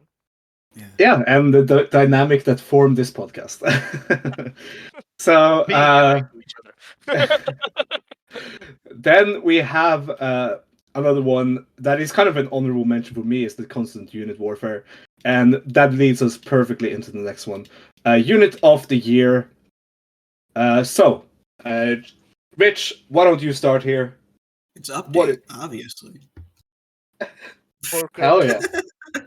4 criminals, one in each of them. They've never done anything wrong in their lives. Yes, of course they except maybe kind of Miku. She tried to teach me some Japanese, and I'm not sure if it was legit. But no, I feel like the most exciting because they have such like Kanemiku, Nagisa, and Sakura especially just their growth together. Like they're from the same agency, same acting agency, and they obviously have a camaraderie between them, and then watching them kind of all grow and almost like one up each other every time they're out there has been an absolute joy. And maybe they don't have as many wins or as like prestigious moments or heavy hitters, and then Mii's their leader, and it's not it on paper maybe they're not the unit that most people would pick, but I really have enjoyed watching everything they've done this year. Everyone in there. Yeah. Velkej? Oh, it's the Royal. Yep. They are the best. They are the coolest. They are the most badass. They are the biggest badasses of the promotion, like Natsumi Sumikawa. I should preface that this Unit of the Year award is very like biased. Like, oh, absolutely, absolutely. Like all of the other awards is things like that is factual. This is just us fans. Oh yeah, which is why my Unit of the Year is Teppen. Look at the Royal. Look at them. I tell you, they are not the coolest people in the world. Anyway, sorry, Sondre. Go on, blubber about Teppen as if they are the best. They are not the best. They are not even the second best. To the top. To the top. I mean, come on. Any unit that you can say into the camera and then do a thumbs up, that is enough. Like, of course. Teppen and thumbs up. Like, that's enough. The first time Masai came out and said Teppen, I felt it in my heart. Yeah. No. So you are turning into Teppen fan. I love Teppen, but they're just not as good as Update. I'm sorry. Okay. No, mainly Teppen was just a great unit to bring in Ashai to the roster, and throughout the year, I have said this multiple times throughout the year, Misa, Matsui, and Ashai are one of the tag team of the year contenders overall in all of wrestling, because just on work rate, on like them two teaming together. Every time they team together, they have a banger match and almost always steal the show. Yeah. So Teppen for me. Unit of the Year is, of course, the bias. I love that. I love that we all went for our favorites. But then we bring us into 2024. So I have two like big things here we want to talk about, and the big one is, who do you guys think people should look out for in 2024 that will have a shining year in 2024? Velkej, why don't you start? Katma Skaliko. I think she has, from the start, she had the character down completely. Like, 100%. She was Cat Mask. That's awesome. She has a comedic timing down pat. The Muscle Chiaki match showed us that. And then she had that first or second match with Tepan when she joined, and it was like, oh, we have something here. She has a kick combo that is sick as hell. And if she can make it slightly quicker, so it looks better, I'll be like jumping up and down when she does it. And also she has like this weird ground game that she tries time to time, and it's like there are like components of a great wrestler, a fun wrestler to watch. Just there, she just needs more ring time. She just needs more ring time in matches that are not just fun clusterfucks, that are focused and have a point for and like are designed for her to improve in them. So if you are just now jumping on board, you watch the Korakuen Hall, and you want a rookie to choose, or right, newer person to choose Cat Mescalico. You cannot go wrong, I think. Yeah, that's a good one. Rich? So I'm going to just echo what I said on the AW boys, because I really do think that she's someone who's going to be impressive next year, especially if she missed a lot of time, would be Riku Fukunaga. She's like got a lot of tools. She's got a great look. She's got that like an intensity to her ever since the formation of Beast Rebellion, and the stage is set for her to truly break out in 2024, especially with Aono questionably being back soon and Act being overseas. It's going to be time for the Darkness Brain to step up. Yeah. Yeah, I'm shaking my head at the word Darkness Brain. Well, it's what the T-shirt says. I hope so, because she, ever since she came back, she has kind of like brushed off a lot of ring rust in every match. She's been showing like a lot of like the strengths that she has lately. Again, she's been brushing off the ring rust, and she's getting her feet under her again, and it's been really fun to watch now. But next year, I think, like I said, the stage is set for her to really break out. My one is Yu Shuko. I think she won in her debut earlier on in Korakuen Hall in August, and I think they will push her as a big super rookie throughout 2024. As Velkej mentioned earlier, she is from the same town as Fuka, the booker, so it makes sense. Yeah, I just think that she has the potential also to be someone that gets pushed up that way, and I think she could really be pushed into the like. I don't think she's going to get a big main event title match like Koki did, but I think she's going to get some shine in that. And she's going to get some chance to do that.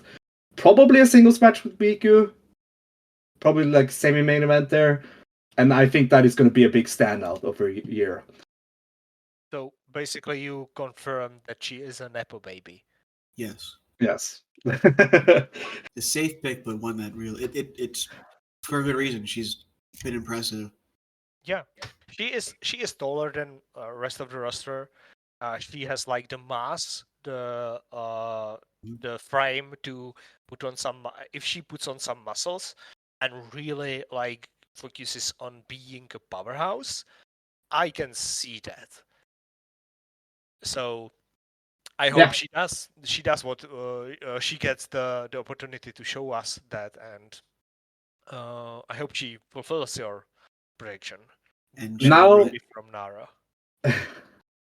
What were you going to say? Green tall rookie in ActWres Girls is absolutely my genre of wrestler. So. Yeah.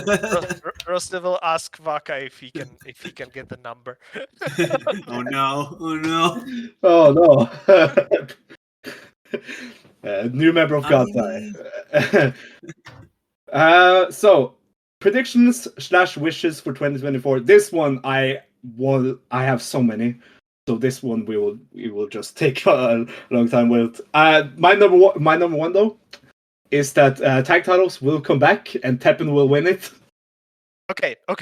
Let's slow down. Tag titles will come back. Yeah, I agree.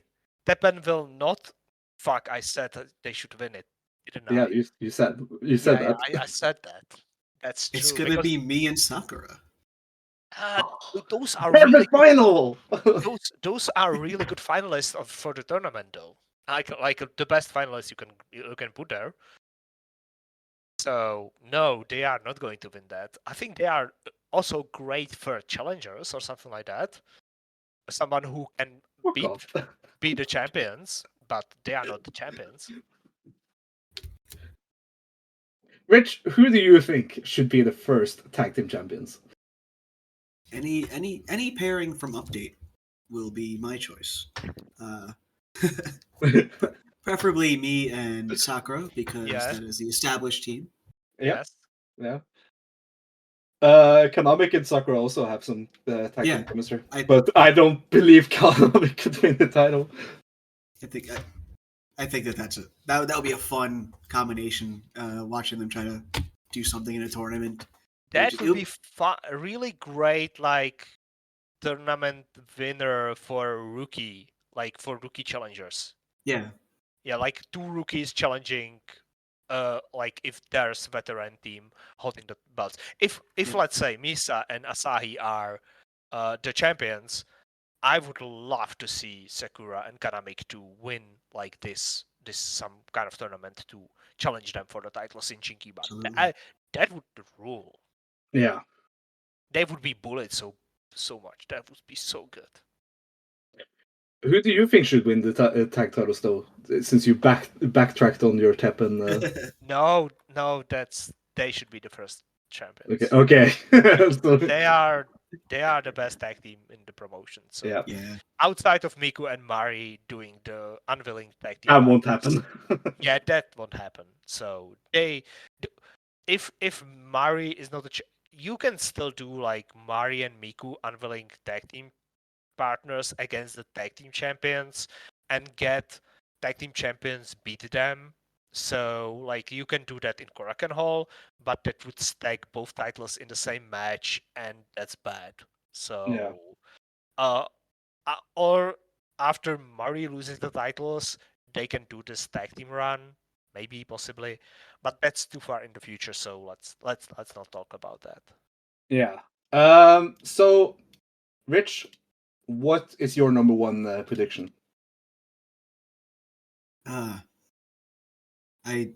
It's not a prediction, so wishes that Sumikawa gets the title. Yeah. That is, she's just like my favorite wrestler to watch on the planet. Like I know I'm always anti-royal, but she is just so much of what makes ActWres work in my mind. People like her and Maru and people came back and like are kind of sharing experience with this young crew and seeing every match that she's been, especially the singles matches, have always been very, very good. I'd love to see her finally get a singles title and a real title run because her Stardom run was cut short. It's just something that I would love to see as a fan of hers. Yeah. That's a great wish. Like that's a great wish because that's again, you both said something that I want to see. Like I really want to see both of those things. So, and I am big proponent for the tag titles, and if Natsumi Sumikawa gets a title reign, if she wins and I'm unspoiled on the win, I'd be crying like a turtle. Yeah. Okay. Do you have any? Yes, Koki needs to turn heel. I don't know how it happens. I've expressed my frustration with her and disappointment. She was the when I started. I had before restart of the promotion. I've had like these every 3 or 4 months. I've subbed to the ActWres Girls surveys for a month, and I binged watched everything that I've missed. Like I've done that for 2 years. Yeah. Before the restart. After the restart, I was like, okay, I'm going to give them time. I'm going to wait until April. I did not I was unable to wait until April. I subbed in March, and I've stayed subbed since then. And it's because of the new crop of the wrestlers, and a lot of it is on returning Natsumi Sumikawa. A lot of it is on Miku Aono being Miku Aono. But the huge part of that, why I stayed sub to the service, is the rookies. It's Sakura Mizushima, it is Koki, it is Natsuki, it is Chiaki, and these people, I love them so much. And the one I love the most is Koki. And like seeing her regress and plateau and stop trying is, as I said, heartbreaking. I don't want that. I like if she like it's this can break my fandom of the promotion. Like if she doesn't try, it can break me. Like I don't want that. It's gonna be some depressive episode of Actor Stage. Yes. Like the Yuka Sakazaki announcing that she's leaving Tokyo Joshi Pro broke my fandom of Tokyo Joshi Pro. I've stopped watching the promotion. I've watched the promotion when she came back, and I skipped matches. That's the first time that I've ever done that. I've always skipped around because I didn't care about the people. That's how I work. Like I can my watching habits can be broken really quickly. And as I said, like I need something to happen with her because I don't want this. Yeah, I agree. We talked a lot about it earlier, so yeah, we did. It is a glaring problem right now. Yeah. I have another one. Natsuki will get a AWG title match versus Mari in this Mari title reign. Yeah. That is like a wish, but also just a prediction. I just want it to happen so badly. Like that in Shinkiba will go so hard. Yes, that will go really, really hard. I need to look up something. Okay. I think, if I'm not mistaken, they had a singles match very early to the restart, didn't they? Maybe. I believe so. Mari matches 22. They've been attached because of the Shello connection. Yes, they were. Yeah, that was before the restart, actually. Oh, even was that? When was that? Oh, that was 21 in October. Yeah. In Shinjuku Face. So basically, there wasn't it Natsuki debut? Yeah, was that Natsuki's debut? Yeah, I think so. That was Natsuki debut. Oh, yeah. That's great. That is a great pull, Sondra. That's great. Oh, yeah. Hell yeah. Like that happening in February, like as her V1 or V2. Oh, February or March. It just fits. It just fits too good. Or do you think that's the main event of Korakuen Hall? No. You don't think so? If it's the main of Korakuen Hall, I don't know. I would more guess a Shinkiba first ring. Okay. Same, but I think that there could be some growth in the year for Natsuki, especially if you have a big shakeup with the Royal. If one of the other predictions or wishes comes true, I think that it does open the door for her to kind of break out and make a case for that, especially when you think of the history between Mari and Natsuki. Rich, do you have any more predictions? Wishes? I wish they let me make gifts and stuff, but yeah, I don't know, because I think that there's just a lot of cool things and just being along for the ride. I'm hoping that Kyoka just kind of stabilizes. Yeah, that's a big thing. I think that we talked a lot about Koki and I think Kyoka is the other glaring just perplexing thing. I would say that it's hard to really criticize ActWres on a lot because they have done so much right this year, and most of the stuff that I'm like criticizing is like almost nitpicky. And when it comes to like Kyoka, she that is a problem. Yeah, it's she's one of the few that really made me like, what are we doing with her, and what is she doing?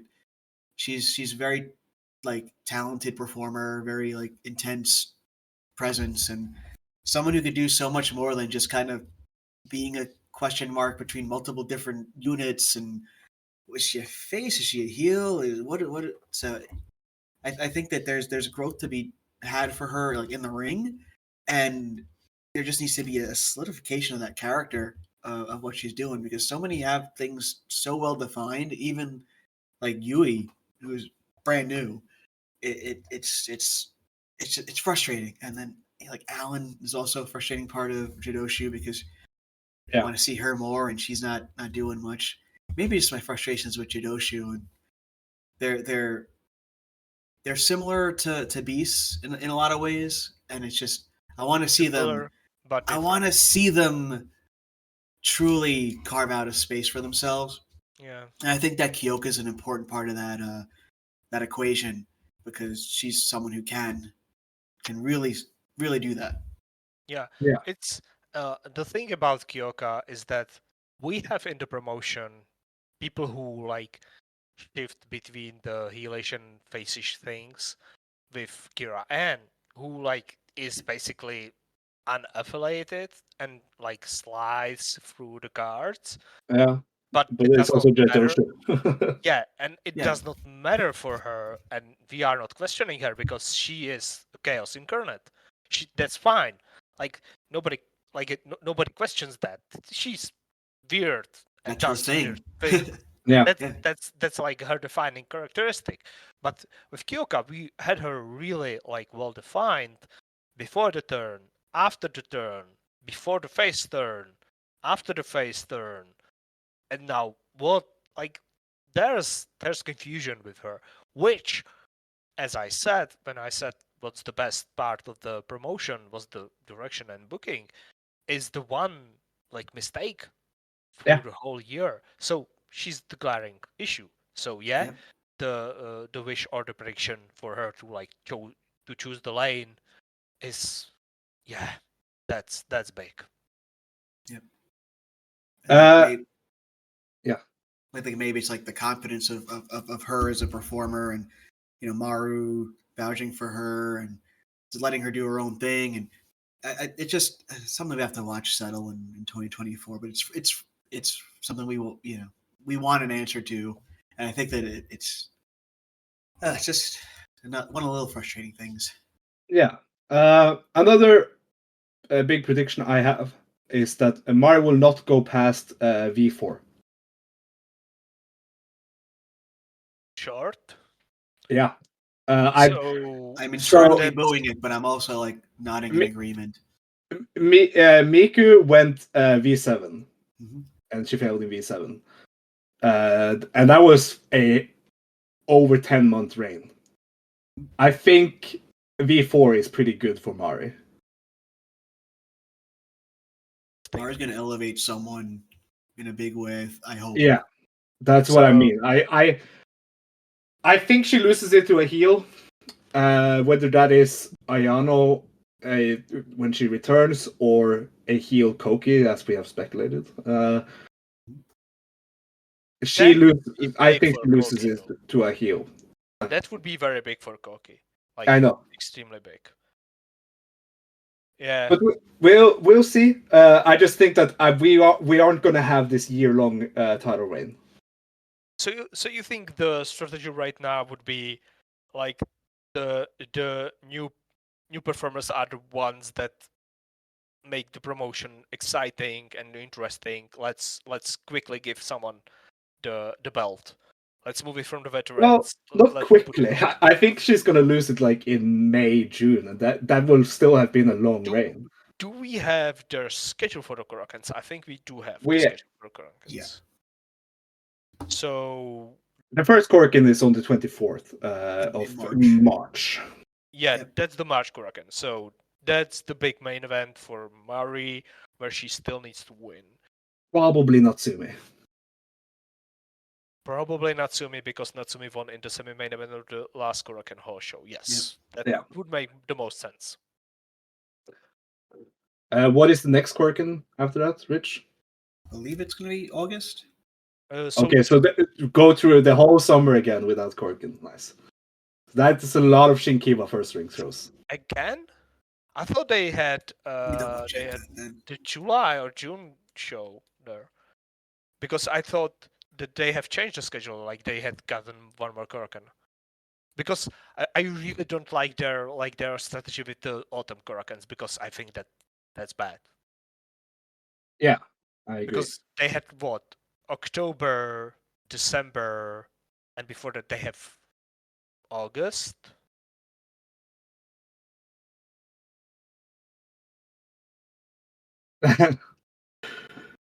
Yeah, I mean the Korakuen is where the title change is going to happen. Yeah. It's the Korakuen. We will get challenges on the Shinkiba shows and probably one in Osaka again, as we did in the Miku Shrine with Ayano. So maybe one of the rookies, one of the newer people who are from Osaka should challenge in Osaka. But the switch should be in Korakuen. Yeah, that's what I think also. But yeah, we'll see how the year goes. I just think that we aren't gonna have this like long dominant reign that we had with Miku. That makes sense. That makes sense. Yeah.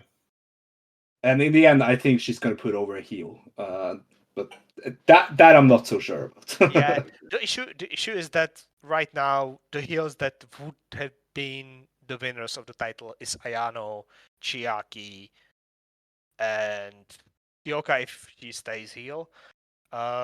Because I don't think Maru is a champion. No. Right now. Anyone else from Beast Rebellion is no, unless Act comes back again. Yeah.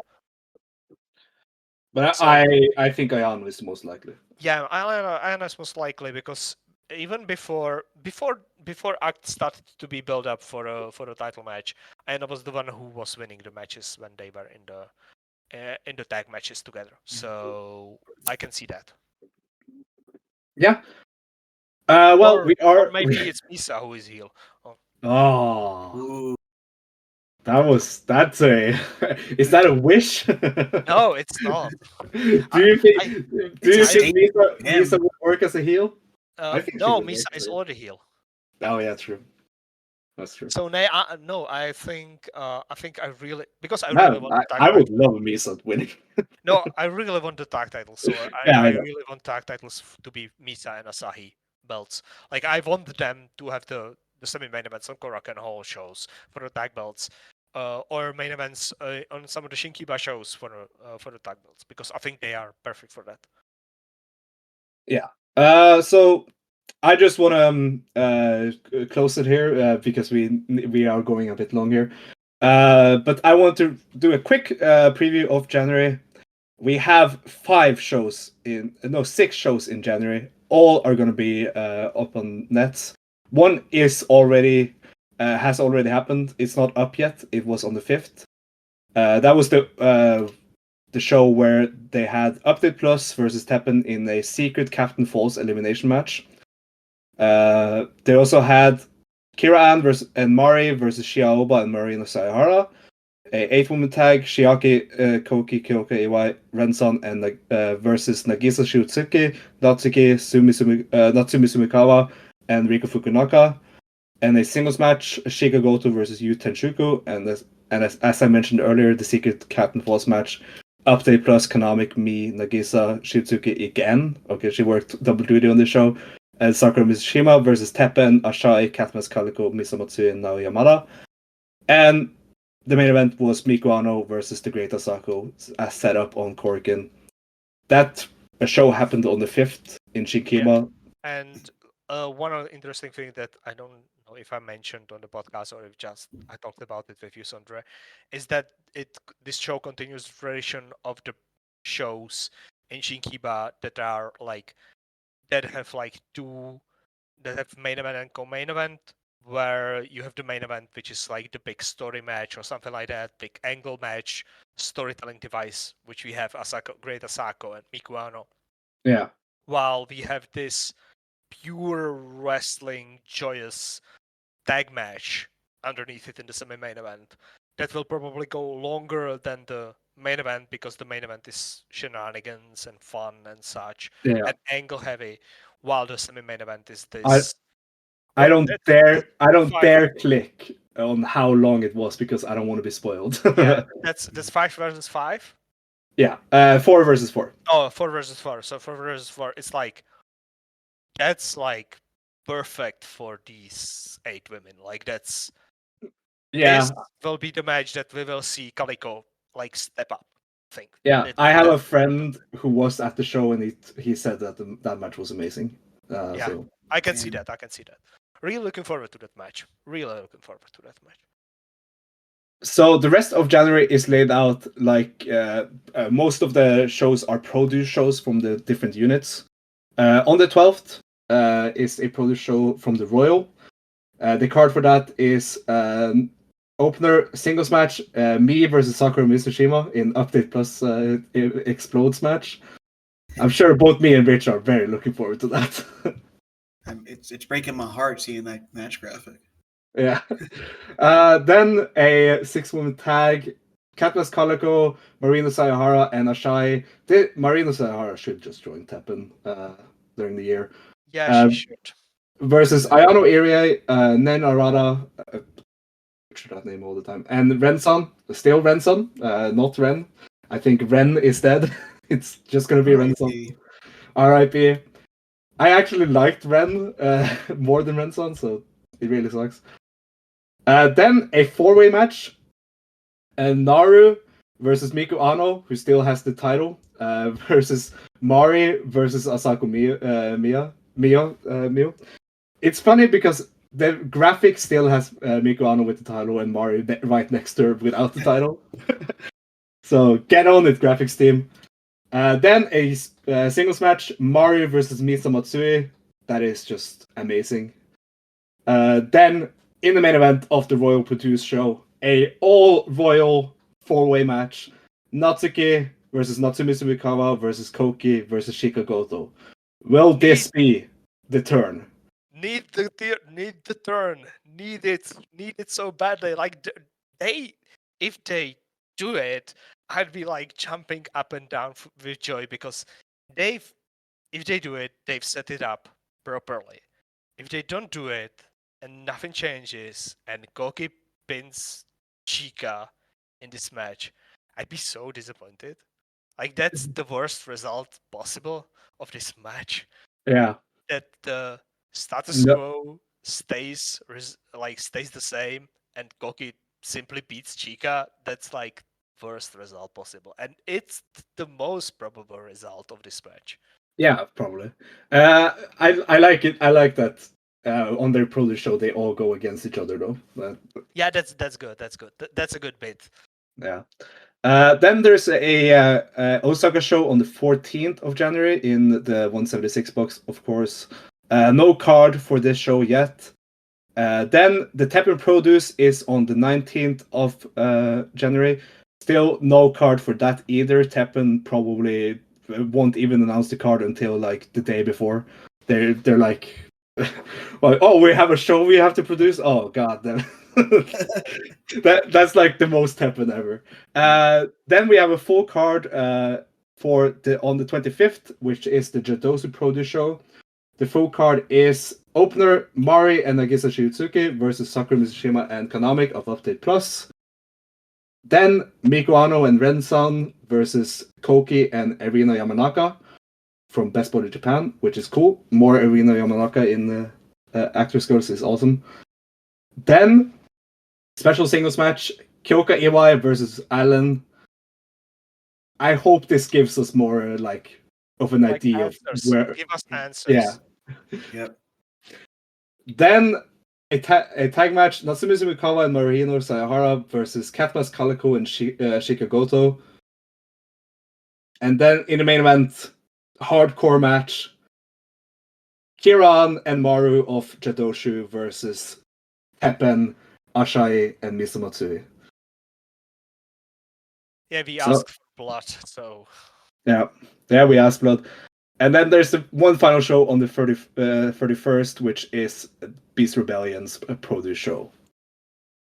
So yeah, quite a busy January going forward here. Yep, very busy. Yep. I can't wait though. We will be back at some point in February to cover that. And Sergio Brony, thank you for being much for having me, guys. Being on it today. I'm very glad that we got you on. This is gonna be like, you are probably welcome on in the future. I have probably around the like mid-year point, so we can have a recheck in on how you feel about the promotion then. Absolutely. And yeah, let's have a great 2024. Where can people find you, Sajabroni? Twitter or X at Sajabroni. Also the AW Boys podcast, and also at the unofficial ActWres Girls English fan site, which is awg.wrestlinggood.com. So such a good those you can keep up with me, and yeah, I own the domain. I didn't know what to do with it, and I was like, I want to make this website, and I just threw it up there. So I have one wish for the website. Please change the color. The hot pink with white burns my eyes. Gotta talk to Sakaguchi about that. I'm just trying to follow the colors yeah. of the brand. Like when I open the roster, I'm dying.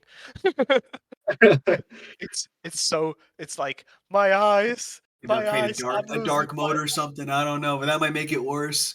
Pink on black always makes me. Yeah. My eyes kind of pop out of my head. It's just for anyone who listens and never went to the website. It's like the best resource you ever get for ActWres Girls. Like there's, if you want to know something, it's there. So.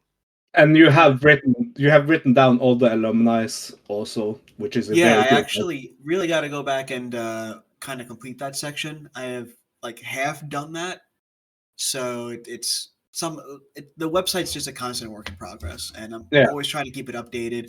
It's hard to do it when I don't know what eyes is, but overall, it's I try to keep it as up to date as possible.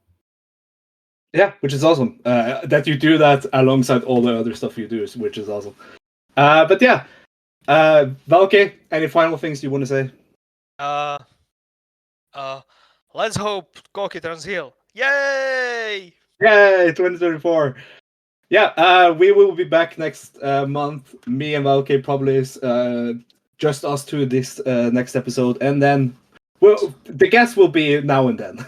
Yeah, because we have a lot of shows this month to cover.